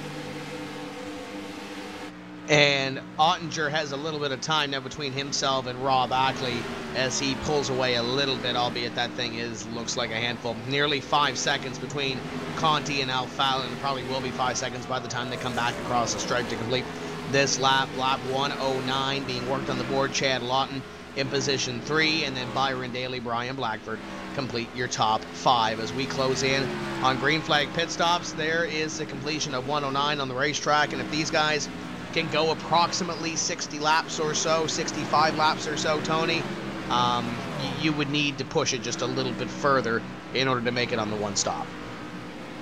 Yeah, about lap 120 or so, which is not out of the realm of possibilities. Like we said, we've heard 65 to 70, more so in the 65 side of things. So where that caution happened about lap 60, perfect. Just perfect timing for the runs. And if you pit before about lap 115, I don't necessarily see you going the rest of the way. Lap 1, we'll just say lap 113 for the sake of argument, is probably the window you've got to make. And that's slowly getting here, but I would probably try to wait as long as I could within reason. Again, you have to play the benefit of fresh tires versus the risk of getting lapped like we saw Nick Ottinger have happen if the caution comes out. And if you're Mike Conti right now, that 5.5 second gap makes it real easy to stay on the racetrack for a few extra laps. 26 car Chad Lawton has caught the 2 of Ray Alfala. Alfala continues to fall back, and it keeps getting worse, Tony. The 2 is in danger right now of losing position. Number 2 is the Viper Technologies. Number 26 is within 2 car lengths of the 2 car as they work through 3 and 4. This time by 112 laps completed for Mike Conti, Ray Alfala, and the rest of the field that is on the lead lap right now, all the way back to Adam Gilliland in 22nd, which would indicate Gilliland was just on pit road. He is down and away in car number 8 after running within the top 10. And that's about, like we said, Tim, the outer limit of the window for Adam Gilliland. I'd probably be a little more comfortable waiting a couple of laps, but if he feathers it and babies it enough, he might be able to make it the rest of the way. Of course, a well-timed caution after this cycles through changes things up just a little bit, and Conti now works his way by Adam Gilliland as he gets back up to speed off turn number 2. So Gilliland does go actually a second lap down, but watch these fresh tires. Just watch him catch and blow by Mike Conti in a matter of about a half a lap here. The Gary Mercer Trucking number 8 coming out of corner number 4 and down the straightaway, looking to get back onto the 1 lap down mark, as you mentioned. You'll see the Gary Mercer Trucking number 8, and it looks a little bit better handling as well than that number 5 did. He'll go down the back straightaway. 5 will just let him by, and he'll sail on by and see if he can make up some more time on the 5 at Conti. Conti stays out this time by 1:15 completed at the stripe. Alfala, Lawton, in positions 2 and 3. And look at Nick Ottinger. Ottinger is closed up on the 2nd and 3rd place drivers, and new tires are going to go to the inside. Again, just the difference in tires, and like we said, this is the only hope Ottinger had, was to short pit and try to make up all this ground. Exactly what he's done, but I still don't know. Hello, watch out. I still don't know if he can make it the rest of the way. He's going to be betting on a caution or maybe trying to stretch it at the end, but Nick Ottinger's hand has pretty much been forced at this point. And if he can keep this up, he'll gain some spots, no doubt, Tim. He's going to gain a lot of track position after it cycles out, but then he's on older tires when everybody else is on 5 or 10 lap newer tires, which again means he's going to be slower. So there's a gamble to take and there's a strategy to it, but at the moment Ottinger is going to gain short term from doing it this way. 57 to PJ Sturgis working underneath the 2 slip angle drivers, Blackford and Byron Daly. As Lawton coming on to pit road right now, the 26 car will head to pit road. Brian Schoenberg will also join him onto pit road, and some of these guys are struggling right now to handle these race cars. Byron Daly once again a little bit loose. Brian Blackford's got a little bit of damage to the rear end, and as these guys go at it for position, they've got some lockdown cars that are blowing by them. They do, and here comes not only the 26 of Chad Lawton, but Mike Conti on pit road. That's going to hand the lead over to Ray Alfalla, but as this cycles out, that means Alfalla's going to see a much larger lead up to Mike Conti once everything comes around. No mistakes is going to be the name of the game for the number 5 Sim Pedals and main performance PC team of Michael Conti. 45 miles an hour down the super long pit road on the front stretch here at Darlington. Seems like an eternity. To Mike Conti, it is. The last thing he wants to see now is a yellow flag like bit Nick Ottinger earlier in the race. Team goes around to the right side. It's going to be 4 brand new Goodyear Virtual Racing Eagles at a full tank of virtual Sunoco Racing fuel. Routine service, no major adjustments, and Conti is down and away. He'll rejoin the fray, albeit at the moment a couple of laps down. Ray Alfalla has chosen to stay out on the racetrack. Your top 3 are all slip angle motorsports drivers. 50 car is Scribner, going to go to the inside of Alfalla. He will not pit this time by. He'll complete 120 on the racetrack. 50 and 57 going at it as Sturgis moves underneath Scribner. That is a battle for position number 18, as Sturgis will pick it up and now look to put the number 2 in his rear view mirror. The NX number 57 of Sturgis right now 2 laps down and about to be 1 as he goes to the inside of the 2. And he will unlap himself, as I think a lot of people are going to do. It looks like Ray is going to play the opposite card of that, Tim. He saw what happened on the last run, and I think maybe he's hoping that the caution will come out before he has to come down pit road. In fact, his teammate Byron Daly just came down pit road, albeit very, very slowly, so as not to overshoot the very difficult entry here at Darlington. So Daly on pit road, Brian Blackford also on pit road, and it looks like Ray Alfalla now finally going to make that left-hand turn off the banking of turn number 4. Nearly misses the entry to pit lane, but he'll get on the binders and roll it down to 45 miles an hour. This is the money stop for Ray Alfalla, and ultimately, stop it could decide a championship. So Ray Alfalla down on the pit road. Landon Harrison also going to come on to pit road. This should conclude the green flag pit stop cycle as Alfalla will come by. He'll lead that last lap, and he'll come to the attention of his crew right here in the main performance Sim Pedals Ford Fusion, as he will take his time, his marks, and the right side tires go up on the number 2. And as that continues, Mike Conti exits turn 4. He will just blow by Ray Alfalla, who's still getting service on the left side of his car. Conti going to have about a 12 or 13 second lead probably once all this shakes out. And Alfalla finally able to get down and away. He'll get right back up as close as he can to the outside of the racetrack on the apron without crossing over onto the banking to maximize the speed he can use. But Kenny Humpy goes by, Adam Gilliland goes by, Chad Lawton goes by as well. A lot of cars got around Ray Alfalla like he was on pit road, and again, that pretty much spells disaster if Ray Alfalla cannot make those spots up, because Mike Conti is gaining points and gaining them in a hurry. As it stands now, Tim, this is about, if the race ended as they run, it'd be about 25 points the difference from Ray Alfalla up to Nick Ottinger, and about 29 from Ray Alfalla to Mike Conti, and about 29 from Ottinger to Conti, virtually locking Conti into a championship next week at Homestead. He could have a week like he did, though, at Richmond, albeit he did rebound for position number 10. He did have to dodge some bullets at that racetrack. 6.7 seconds between Conti and Lawton right now. This one, of course, is far from over as well. We still have to run towards a checkered flag. And the one thing I'm thinking right now, Ray Alfalla is mighty, mighty good on the short run. The last lap by, obviously, with new tires, he's 0.2 of a second quicker than Kenny Humpy, and he's reeling him in right now. Albeit about 30 laps into the run is about where Ray Alfalla began to fall off the pace a little bit. Do we see that here as well? Maybe Ray Alfalla made some adjustments. But if I'm Ray Alfalla, I'm probably going to want to get as much as I can right now, because he's closing in on Humpy. He should be able to get Humpy fairly easily here by the way he's running in the next few laps. But I got bad news for you, Tim.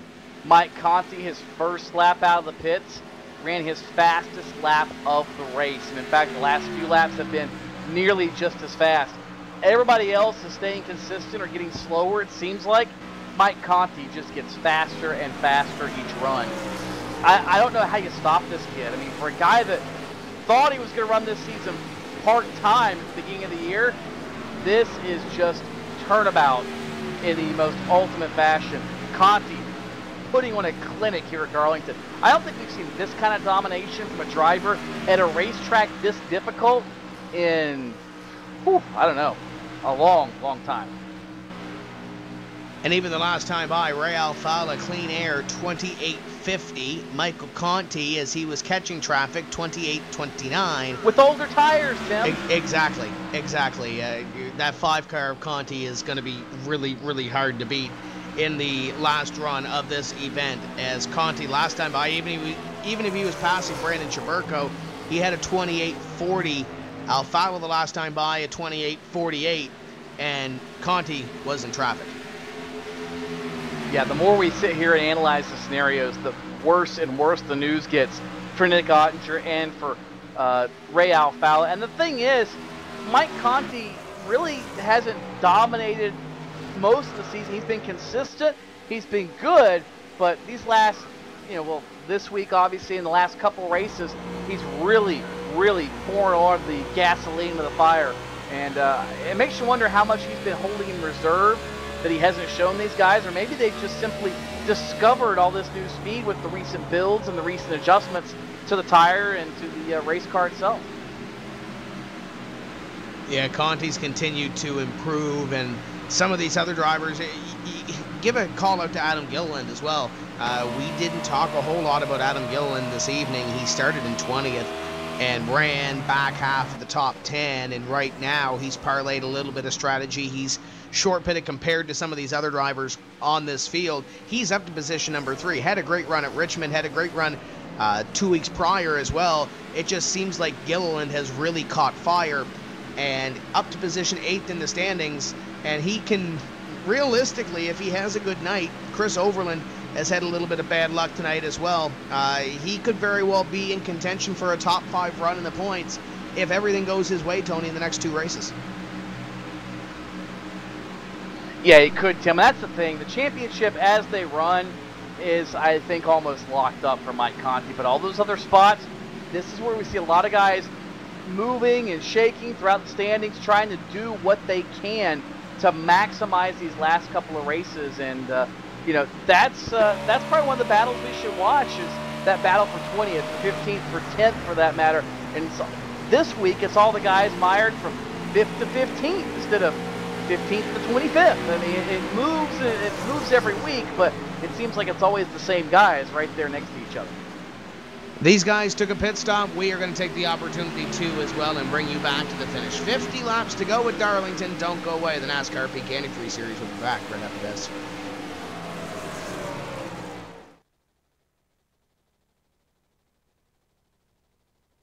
What's inside Peak Antifreeze?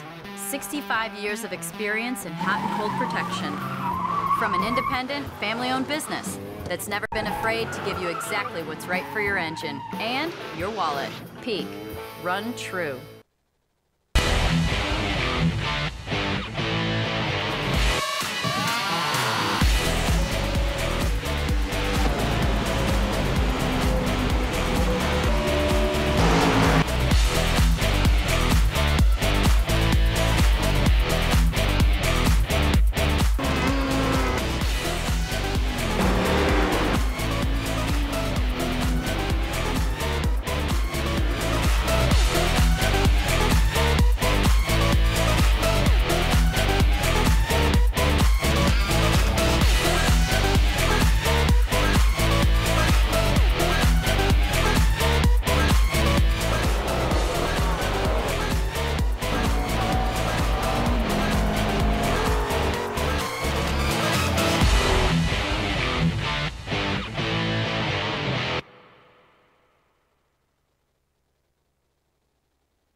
Welcome back to the Darlington Raceway as we continue under green. Your leader continues to be Mike Conti by almost 10 seconds over Chad Lawton. Adam Gilliland runs in position number 3, being chased down by Ray Alfala, but Alfala in a little bit of traffic has to get by the 32, Danny Hansen, and will work by to the inside. Humpy will be in position number 5 as he tries to chase down the 2. And Ray's making some ground up, Tim, but again, I think he can maybe get to second. Chad Lawton and Adam Gilliland ahead of him, but that's really about it. I mean, Conti is just, like, I'm amazed. I mean, at this rate, he's got, what, probably 10th through 17th in front of him within a few seconds. Mike Conti might lap most of this field. There might be 7 or 8 cars left in the lead lap at this rate, Tim. That's unheard of in this series. Literally unheard of to have a car that fast without some sort of crazy scenario like a caution in the middle of pit stops to have that kind of finish. I mean, that is just remarkable. Oh, Gilliland in the fence in the middle of 3 and 4. Just caught that out of the corner of my eye. The 8 car got really, really close up there, and I believe he may have kissed the fence in the middle of 3 and 4 as he was trying to stay ahead of his teammate Justin Bolton as he continues to work around this racetrack, and he's got to get pedaling too because Alfala and Kenny Humpy are coming up. Ottinger right now runs in position number 6, but Tony, we mentioned it earlier, can Ottinger make it to the end when it comes to fuel, or will he be down for splash and go? I don't think, even if he can make it on fuel, Tim, we've seen that car cannot go the distance on tires. So either Ottinger is saving something to go that distance, or saving fuel for that matter, or he simply just can't do it. I mean, the situation he was in earlier kind of made his bed and he had to lie in it, and it's getting to be a little dirtier and not so comfortable for Nick Ottinger. And I think he's one of many right now that's praying for a caution flag just so they can have some sort of shot at either moving up or having something happen to Mike Conti. And speaking, yes, Mike Conti's on pit road, Tim.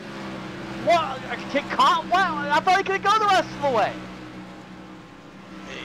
Yeah, that surprises me too. We'll have to get in touch with Brandon Hastings' crew chief because the 5 car, I don't think he was right behind Rob Ackley when they were coming through 3 and 4, and he just pulls off and comes down to pit road. Your guess is as good as mine right now, Tony. I don't know, Tim. I don't know. I don't know if that's, he was just that close on fuel. They decided to make that gamble and get a couple tires or what, but that basically puts him a lap in arrears from where he was.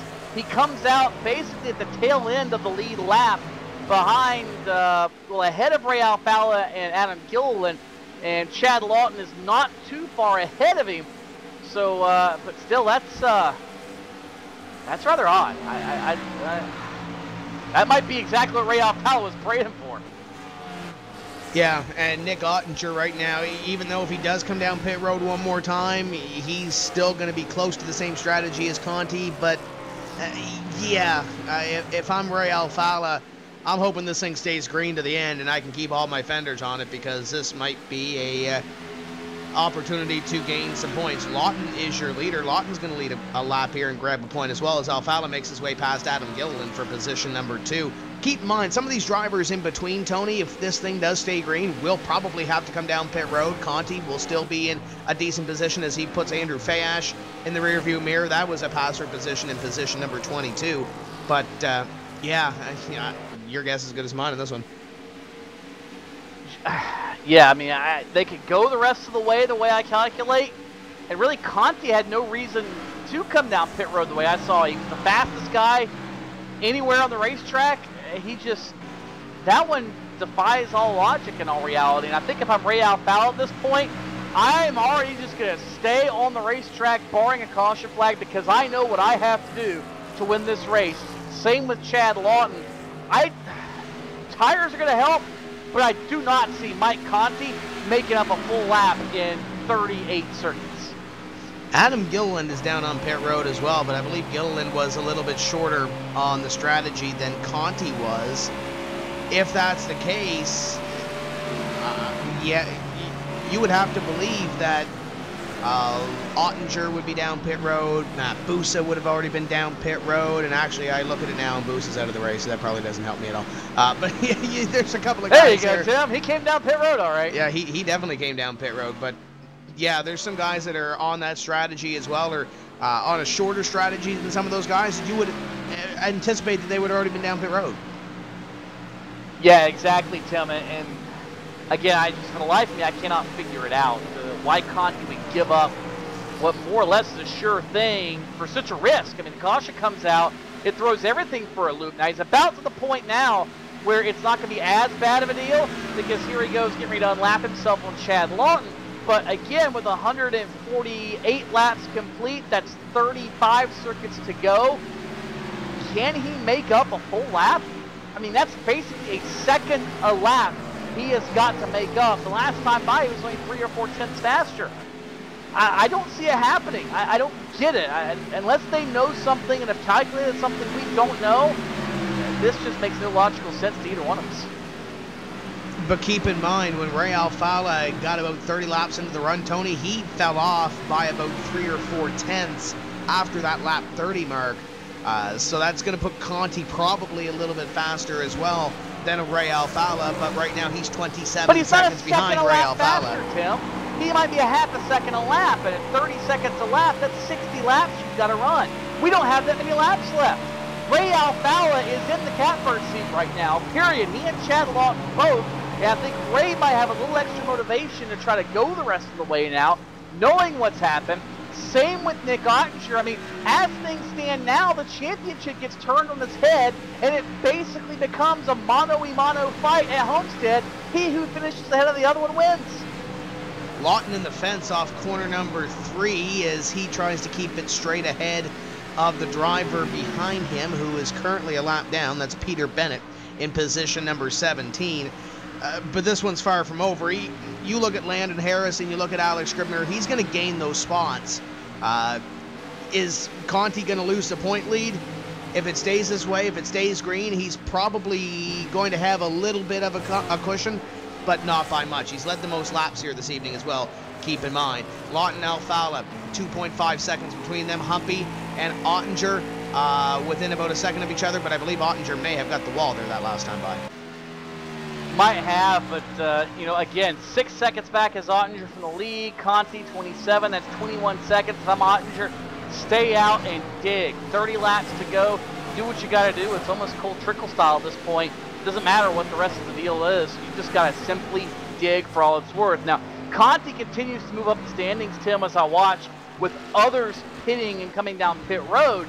But if I'm Ray Alfala, any victory I can get is a positive, whether that's 3 points, 4 points, 5 points, whatever it is, it's a gain going into Homestead, not a loss. And the more he can gain, the more realistic his chances become a Homestead. And I think Ray knows what he's got to do, and I think it's no secret that Lawton and Alfala both are not going to be down pit road unless we see a caution. Nick Ottinger could be in the same boat, but I don't know if that car is going to be able to stay underneath him that long. That's the big question mark in our mind with him.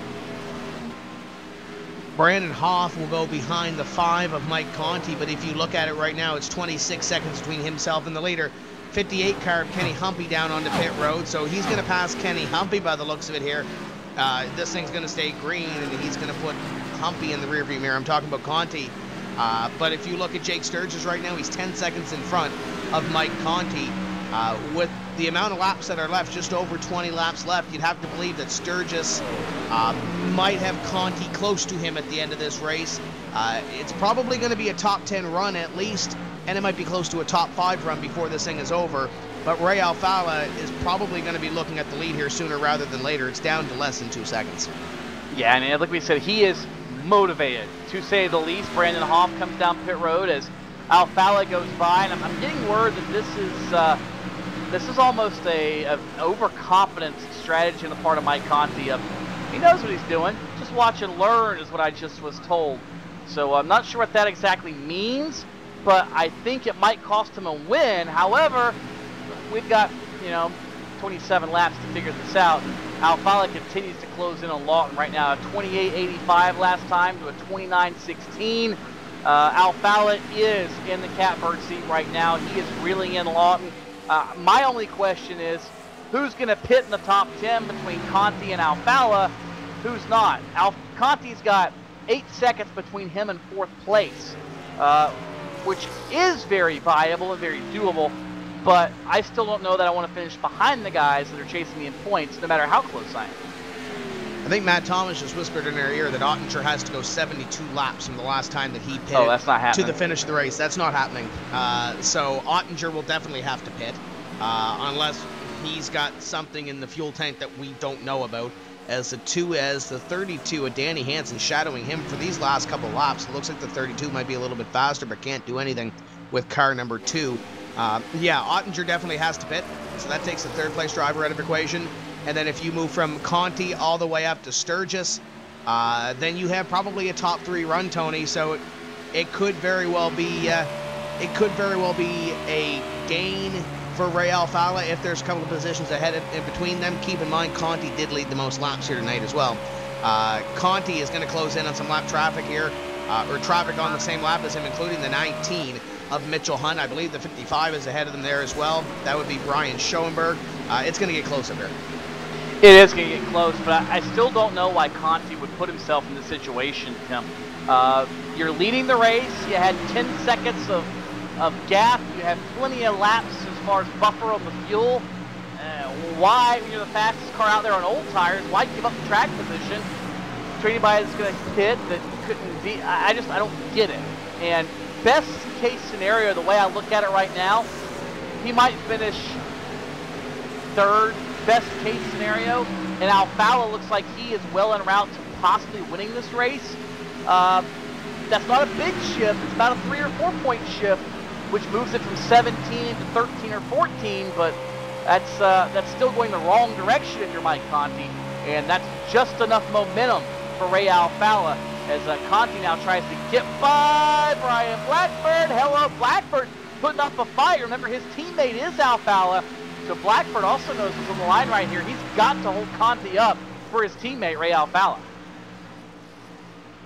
Yeah, the 33 of Brian Blackford just ahead of the 5, and I actually just got a little bit of a message from Brandon Hastings. He said that the 5 team could not get the fuel mileage that the rest of these drivers up in front were getting. Wow. So they abandoned ship, and they came down pit road. That was the strategy call on the 5. Oh, Rob Ackley in the fence. Sorry, right ahead of him. That was almost ugly, Tim. And there's 2 positions there for Michael Conti, moves him up to position number 8. So that moves him a little bit closer. So Sturgis is now 5 seconds in front of Mike Conti. He's definitely going to get him. He's definitely going to get Ottinger because he can't make it. It's a matter of Chad Lawton and Ray Alfala, what they can do up in front to stay up there. Can Conti gain 23 seconds in 20 laps? I don't think he can. It might be a 3rd place run for Lawton and Alfala, or for Conti, but behind Lawton and Alfala. I think everybody else in front of him either is going to get passed by Conti or has to pit. Yeah, one of those two, Tim. And I keep looking at lap times, and Conti to get back to the lead is going to need about a second a lap, which means he needs to pick. See, Conti's ran a 28.70 the last time. Alfala ran a 28.90. it's not going to happen, period. And in fact, Alfala's closing in on Chad Lawton. We're at 29.15. 3/4 of a second a lap.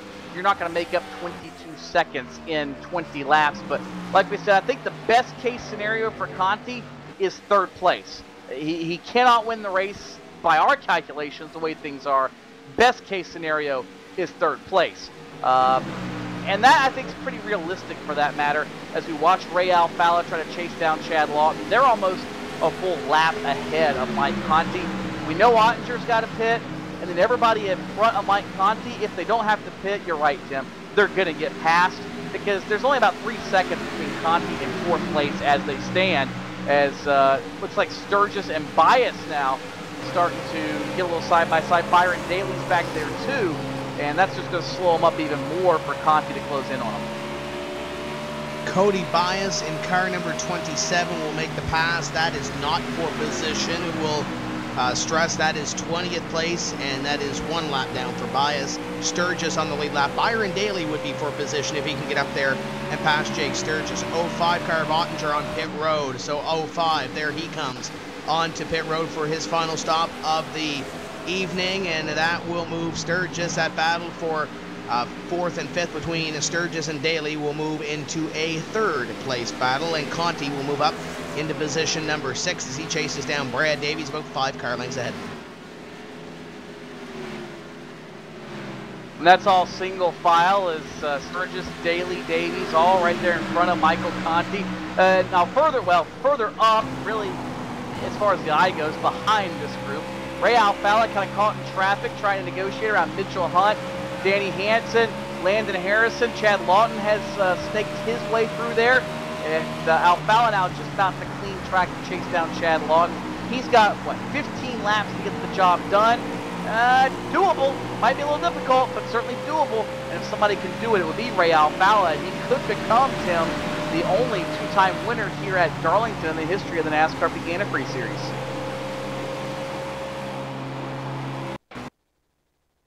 Byron Daly on the same strategy as Ray Alfala, about 20 seconds back. Sturgis onto pit road, 41 down to pit road. That will put Byron Daly into position number 3, Davies into 4th, and Conti into position, or check that, Conti into 4th as he passed Brad Davies, and Davies back to 5th. Lawton gained a little bit of time these last couple laps in Alfala because Alfala was mired in traffic. Brian Schoenberg right in front of Mike Conti. Conti to back off the gas, and Schoenberg somehow able to hold on to it. He gets the car stopped, but rolling now again.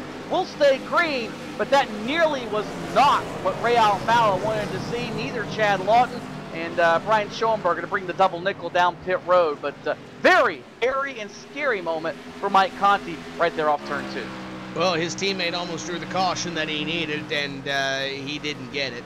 Chad Lawton, Ray Alfala, top 2, and I was about to say that Chad Lawton lost time or gained time on Ray Alfala because Alfala was in traffic, and Alfala gained back 2/10 that last time by. And here comes the 4, Brian Day to the inside of the 2 of Ray Alfala. Day trying to make a move on the 2 with newer tires, and he will do so. So here comes some lap traffic going to play into this one as well, Tony, as we close in on the final few laps of this race. 11 to go here. 11 to go. Alfala lost a little more time, Tim, and he needs, right now, he's got to pick up aim and pick up a little over 1/10 of a second per lap on Chad Lawton if he wants to win this race. He's done it a few times, but he hasn't done it all race long. Now, Lawton has got to go about 60. Well, never mind. There goes Lawton to pit road. Lawton on the pit lane. That leaves Ray Alfala as the lone man at the front of the field.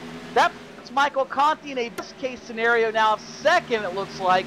Alfala's going to make this thing work. I almost guarantee you he has no option but to stay on the racetrack, Tim, if he wants to keep the championship hope alive.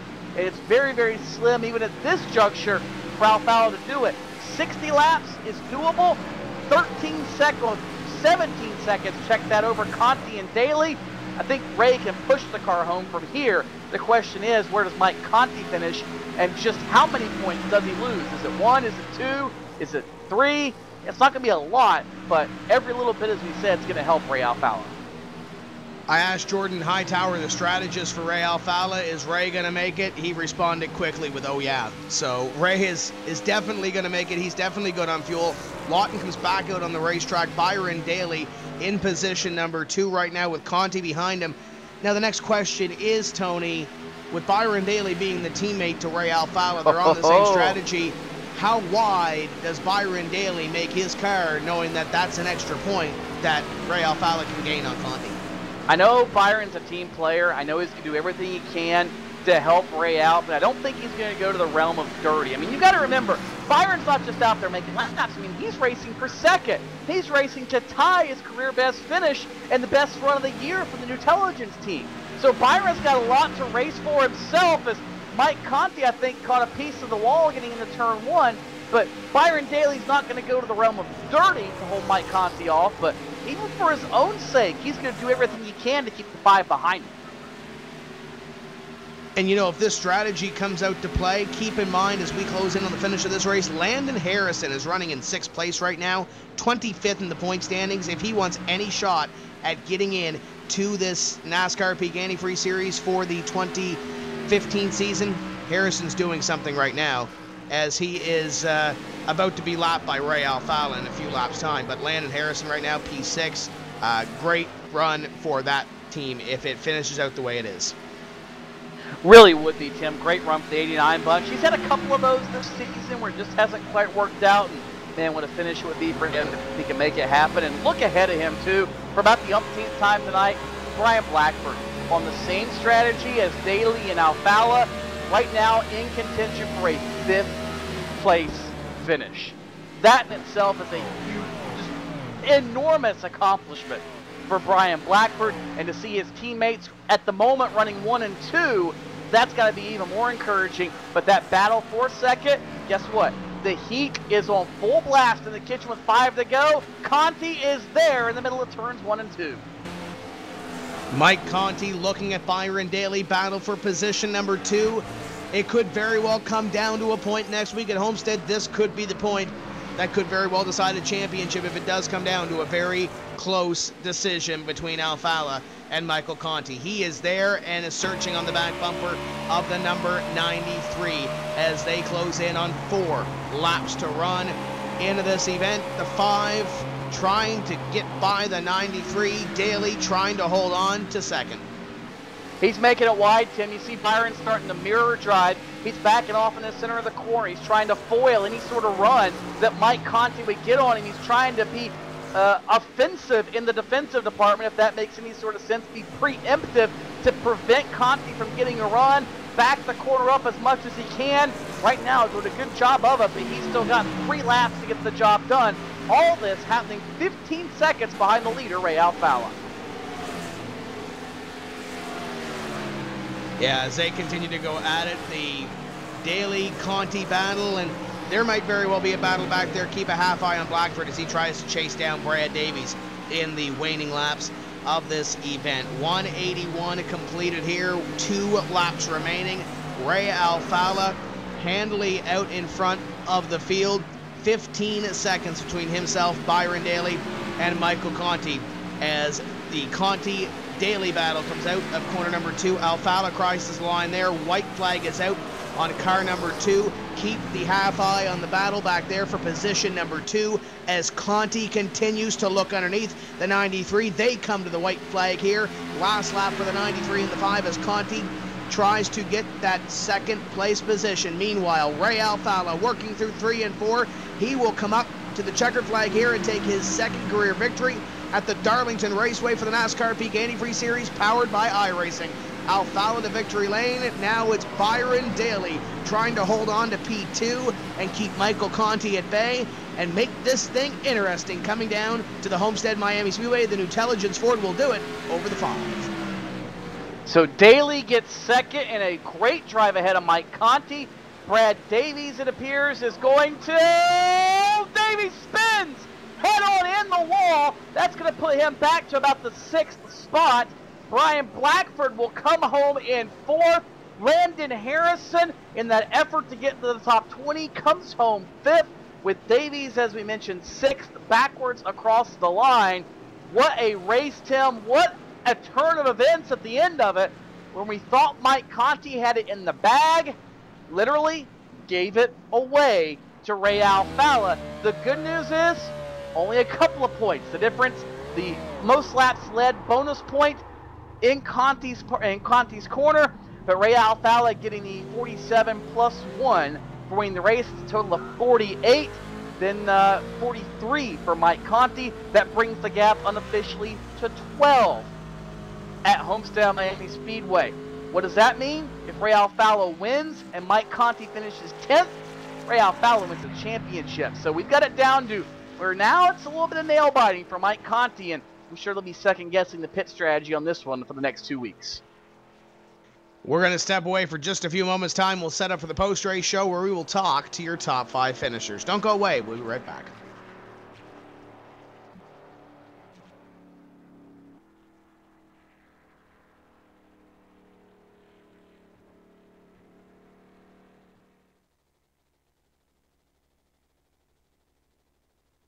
What's inside Peak Antifreeze? 65 years of experience in hot and cold protection. From an independent, family-owned business that's never been afraid to give you exactly what's right for your engine and your wallet. Peak. Run true.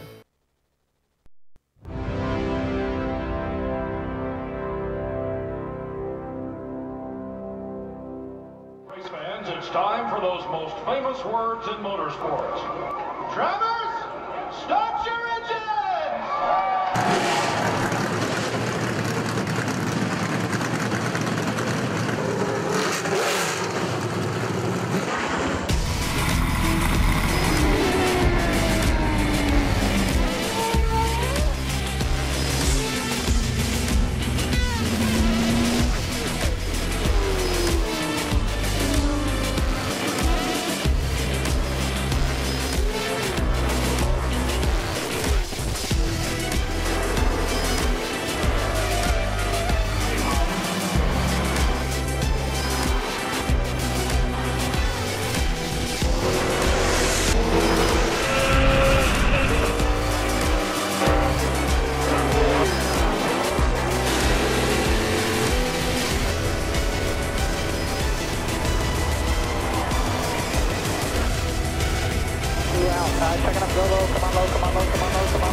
Michael Conti comes up at a corner number 4 in the checkered flag. He wins his first NASCAR iRacing.com.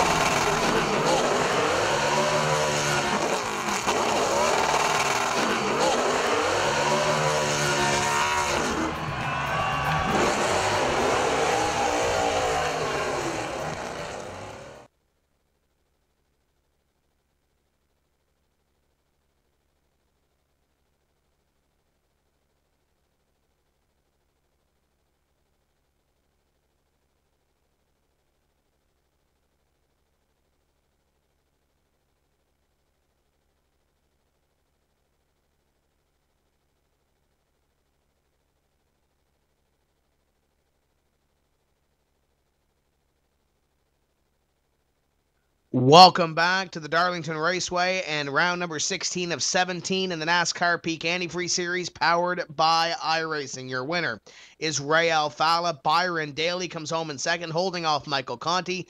Brian Blackford comes home in fourth with Landon Harrison in fifth. Those are your top 5 drivers on the lead lap. Brad Davies scored on the lead lap in position number 6. He ran out of fuel coming out of corner number 4 to come to the checkered flag.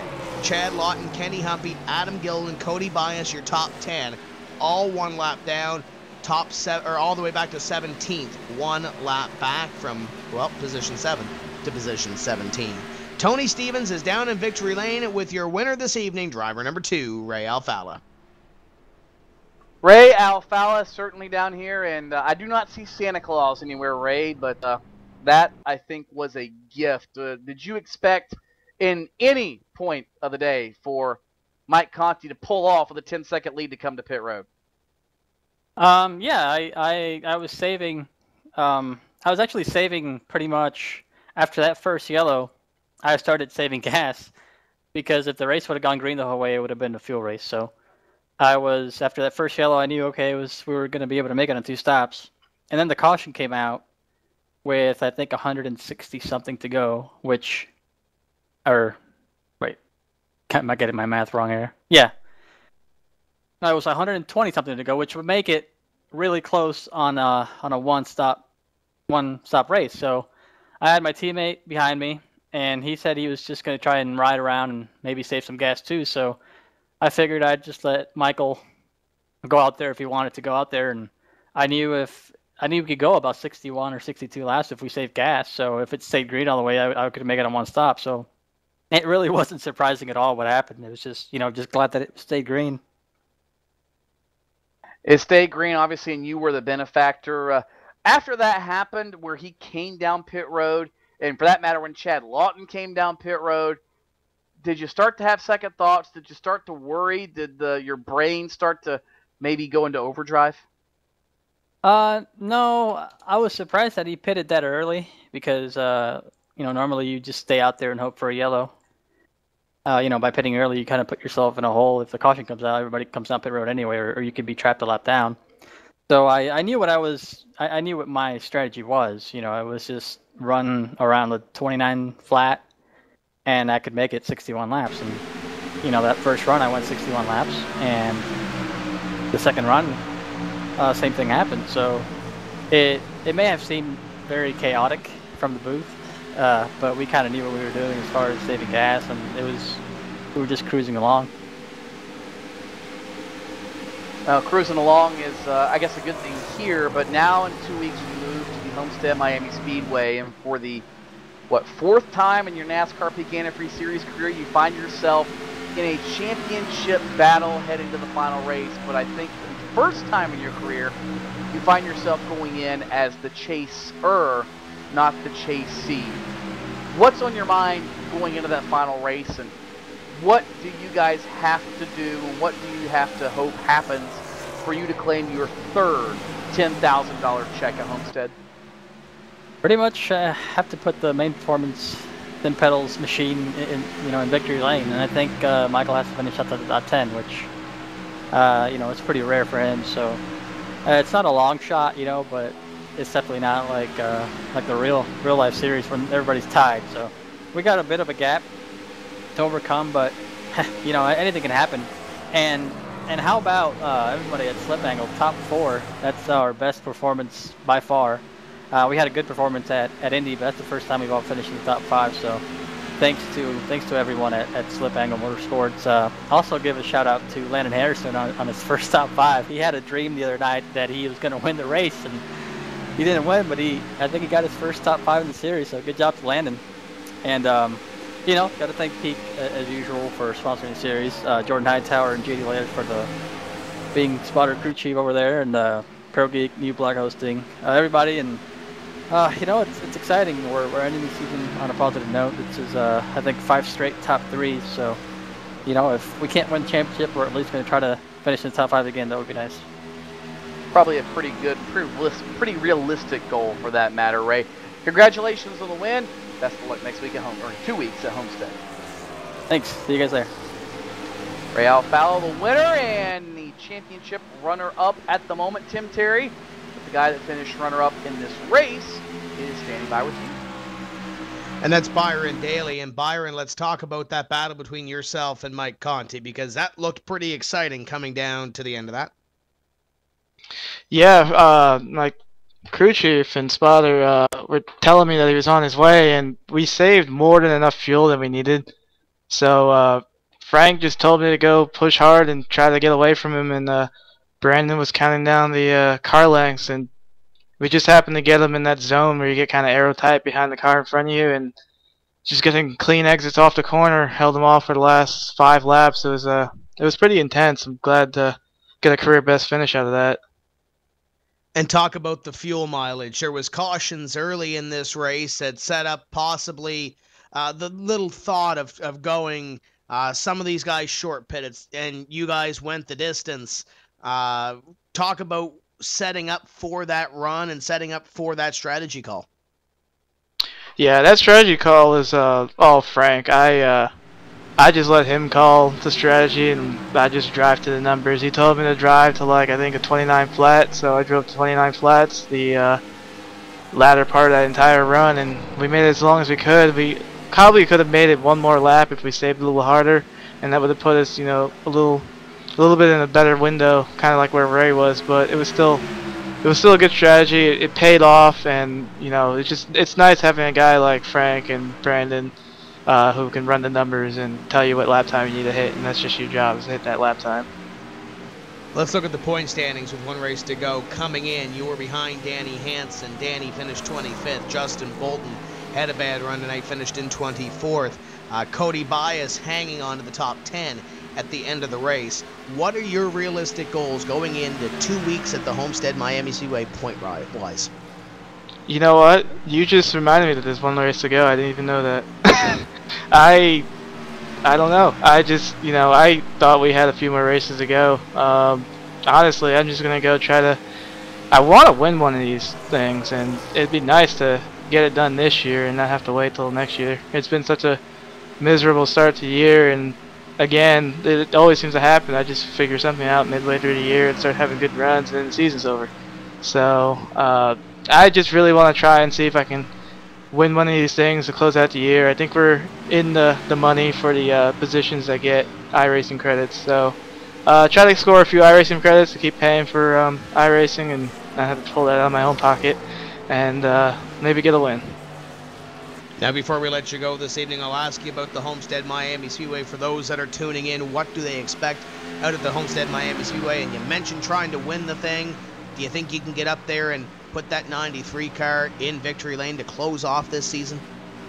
Yeah, I definitely think that Homestead's a possibility for a win. I like that track a lot. I expect a lot of guys to run the middle of the racetrack. There's a nasty bump going into turn 1 that's been there for a few years. I don't know if that's been remedied or not, but the nasty bump into turn 1 is another one out of turn 3 that likes to shoot your car up into the wall.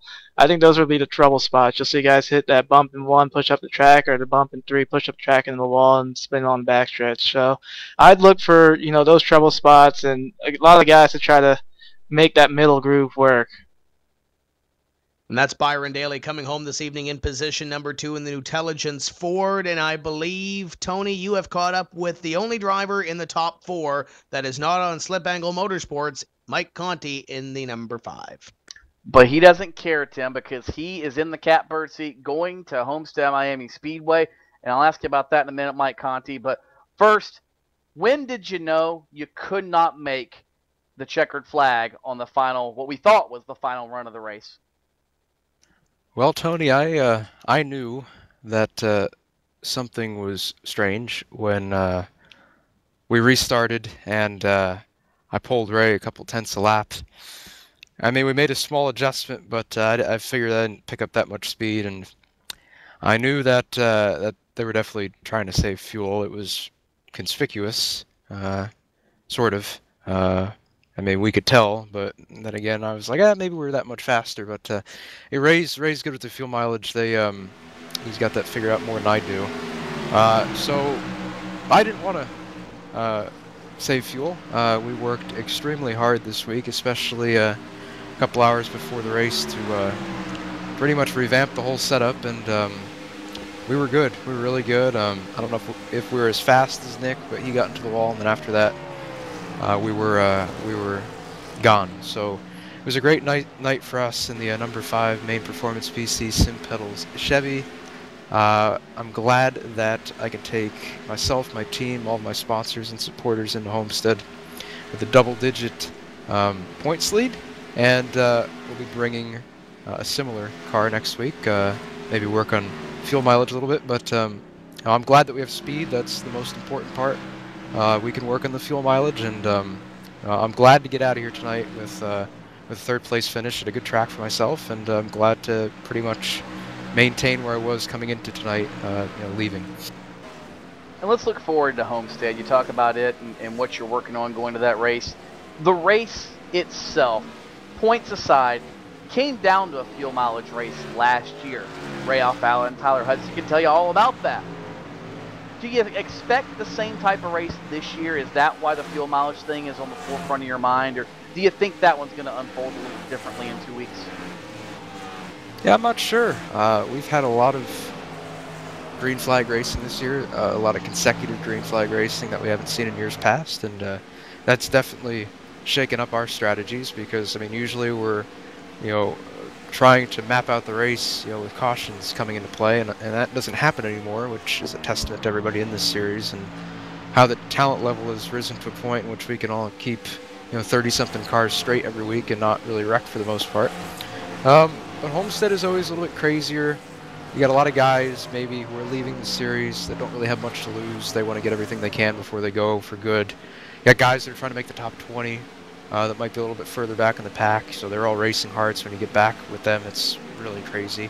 And then you have myself and Ray. I think Nick is still in contention mathematically, so if something catastrophic happens to myself and Ray, he'll be right there. So you're going to have the three of us racing really hard, and I'd be very surprised if we don't have at least 2 or 3 cautions, but who would have thought that we would have went caution-free a couple of races and only had 1 caution here tonight. So we'll look back at the last 2 races like we did at Darlington, a little bit better than we did at Darlington. We'll try to predict what happens, and map out the strategy according to past trends and such. But what's going to happen is what's going to happen. You really can't look at numbers for a definite answer to what we need to do. So we'll just bring a fast car again. I'll keep the fuel mileage in my mind a little bit more and not completely dismiss it like I did tonight, which is honestly what happened.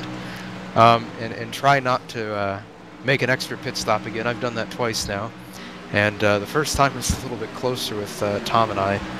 Tonight wasn't really close at all. Almost got Byron. I was trying my hardest to get that 1 extra point, but he did what he had to do to keep his teammate up there and get him 1 more point. So good on him for doing that. And it'll be a good race next week. I can guarantee that. And I hope everybody tunes in to watch. 2 weeks from now, we're talking about the race in the championship, Mike. 13 points is the gap. Essentially, you need to finish 8th or better regardless of what Ray Alfala does. Is that a relief, or does that add some extra pressure to you, knowing what the gap is and what you have to do in order to put your fate in your own hands? It's a gap that I can work with.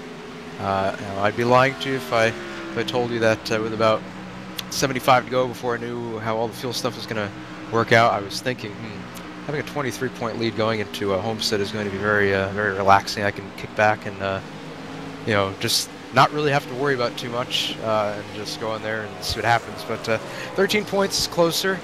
8th place shouldn't be hard to do for us. I think the last handful of mile and a halves we've been top 5. Richmond was a monstrosity, as you saw. Everybody saw watching. That was an absolute embarrassment for everybody at J-Show. So we didn't let that happen again. We turned it around and had a good finish tonight. And I'm sure we're going to do that next week. We worked hard for Darlington, but $10,000 on the line and everything else that comes with this championship, we're going to put extra work in next week and go head to head with Ray. I was runner-up to him a couple of years ago, and that was my rookie season.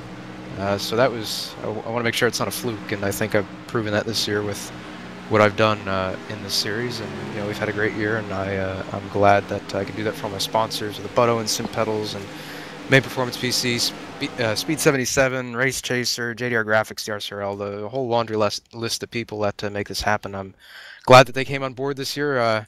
As has been documented, I thought I was running a part-time schedule, but to do that, I'd have to skip Homestead, and well, that wouldn't be very smart now, would it? So I'll be at Homestead next week. It's a full-time schedule for me this year, and I'm hoping at the end of that race next week I can come up here and give an interview as the 2014 NPAS champion. So we'll see what happens, Tony. But the way we've been running, I think we're going to be okay next week. Well, we'll be here to find out. That's Mike Conti, finishes 3rd here tonight and takes a 13-point gap into the season finale at Homestead Miami Speedway. Tim Terry's got somebody else, I think, that finished inside the top 5. And I believe it may be a first career top 5 finish for Landon Harrison, driving in the number 89 car. Landon, let's talk about that fuel mileage run to 5th.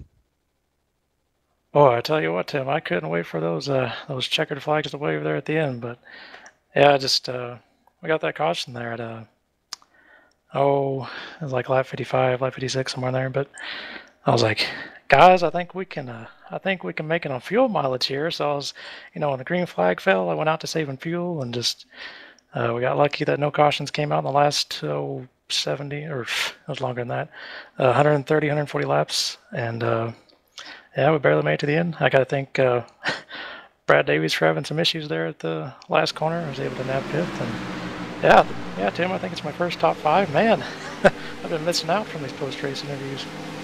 Yeah, what'd you think when you saw Brad Davies crossways off corner 4 coming to the checker? Oh, I was, leaning and nudging in the seat, like trying to urge my car forward faster. I was trying to get by that spinning 11 car, and just, boy, I thought, like last couple laps, I thought, man, I came this close to getting my first top 5 at Darlington, but just look what happened, coming out the last corner there, 11 cars spinning on the apron. It's like, come on! We finally got it. Now, I know you've been trying to inch away and get closer to that top 20 mark, because I know you've had a couple of tough runs this season. You still got a little work to do. Is it capable of getting 27 points on Peter Bennett in this next race coming up in Homestead? Well, like, I'd say anything's possible, but like coming into this race, I knew it was pretty much a long shot. I think I was like 50 something back whenever I looked at the points before Darlington, but I didn't expect to have the run I did tonight either. So you never know. If I don't mean to wish bad luck on other people, but we're definitely on the outside looking in, but it's definitely possible. But I'm pretty much content at this point that I'm going to be relegated back to pro, so you'll be seeing more of me if PSR TV does those races. And what would be the prospects looking forward at running pro? Because you've been inside that NASCAR iRacing Pro Series before. It really is a grind for 12 weeks trying to get back into this NASCAR Peak Antifreeze Series, isn't it? Yeah, I think my odds for having better finishes are probably better in pro, but it's just I just feel kind of bad that I don't know if it's just well, I know it's partly because of my performance and maybe a little bit of luck on track. It's just I feel kind of bad that I can't make the top 20 and move on to DWC next year without having to go back to pro. But I guess it gives me more experience on track and making more setups and stuff like that. So I don't know, just at this point I think it's going to be likely I'll be on pro and I'll just have to deal with it and try to rack up as many points as I can and get back into DWC next year. Before we let you go this evening, I know you have a great race strategist that helps you through these races. How good is Jordan Hightower?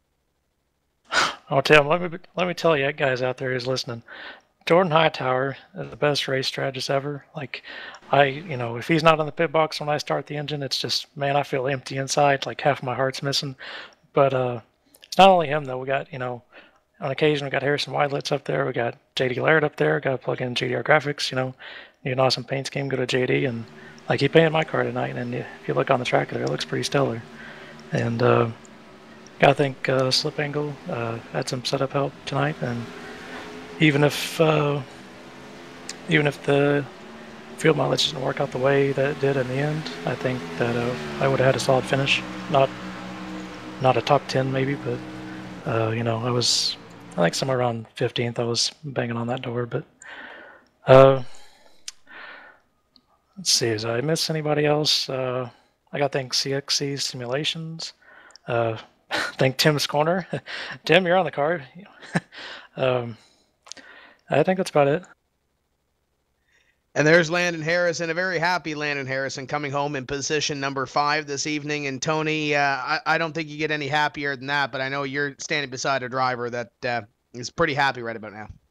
I think I can top Landon Harrison, and that's Brian Blackford. Brian, a month ago, would you have ever imagined finishing 5th in a NASCAR Peak Antifreeze Series race, given everything that happened to you? Well, certainly not. The doctors originally scheduled me to stay in the hospital for 2 months, so I didn't even think I was going to be able to compete, honestly. So I'm really happy to be here, and I honestly, I really can't believe we ran that well. I didn't get a whole lot of time to test, but thankfully Nick Sadowski and Ray Alfalo, they worked hard on the setup and got it to where we needed to be. And Byron and I, we dug pretty hard, ran close to each other that whole long run, and got a fourth place finish. Your race almost came to an end before it barely started off turn number 2. Slid to a stop. You'd already started back in the field in 25th, but essentially got relegated to the tail of the field. How were you able to move your way forward from basically last spot after that wreck all the way up to 4th? Honestly, I kind of forgot about that.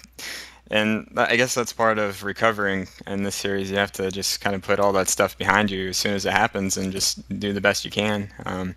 Yeah, I just kind of put that out of my mind, and it really didn't seem to affect the car too much. It was kind of square on the rear bumper, so we just made sure to not hit anything else and continued on our way. But there's bound to be bad things to happen to you in this series, and it's just a matter of dealing with bad circumstances sometimes. I know you guys have got a new driver coach coming on at Slip Angle Motorsports, Jay Beasley, the NASCAR K&N Pro Series driver for Rev Racing. You're going into the season finale at Homestead. You've got a shot at even finishing inside the top 10 in points, which in and of itself is pretty miraculous. What do you expect to come out of Homestead in 2 weeks? Well, we're definitely locked in for next year, and about a month ago, if you told me that, I'd be pretty happy. I didn't think that we'd have a shot at it, so we're locked in for next year, definitely, and I couldn't be happier about that. I definitely want to get to the top 10 in points. I haven't done that since the inaugural season in 2010, so it'd be great to be able to do that.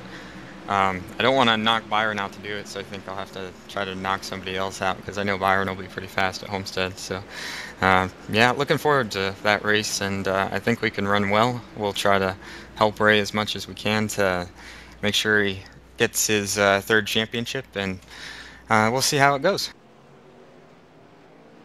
Well, best of luck to you, and again, what an inspiration you certainly are. That is Brian Blackford finishes 5th, or check that, 4th here tonight at the Darlington Raceway. And Tim, what a race this was between pit strategies, surprises, inspirations, you name it. I've never seen a one caution race at Darlington be so exciting. And coming down to the final few laps of this season when we go into Homestead next week, yes, not only is Ray Alfala going for a championship, you've got a gaggle of drivers that are going for a top 20 position. Rob Ackley sits at 341 points and 22nd place unofficially. Alex Warren in 13th sits at 371. There are 30 points between those drivers. There are going to be some drivers in 2 weeks that are going to be disappointed. They have to go through the NASCAR iRacing.com Pro Series. This one is going to go down to the wire. It's going to be pretty exciting. You're going to want to be here in 2 weeks' time when we go racing at the Homestead Miami Speedway to close off this 2014 NASCAR iRacing, or the Peak Antifreeze Series powered by iRacing. This is going to be exciting. Michael Conti going for his first championship. Ray Alfala trying to climb the top once again. It's going to be great. Join us here on iRacing Live, PSR TV, and all of our affiliates. So for everybody here at iRacing Live, Ian Bushing, Matt Thomas for pushing all those buttons, and all their staff for getting us on the air, Chuck Johnson, Tony Stevens, my name is Tim Terry. We will see you in 2 weeks' time when we say let's go racing from the Homestead Miami Speedway. Keep the hammer down, and we'll see you at the track.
What's inside Peak Antifreeze?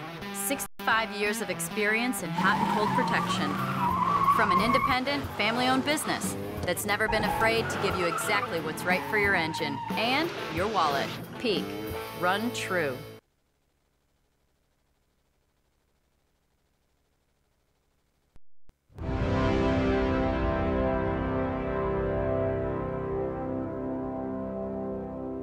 Race fans, it's time for those most famous words in motorsports. Drivers, start your engines!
Michael Conti comes up at a corner number 4 in the checkered flag. He wins his first NASCAR iRacing.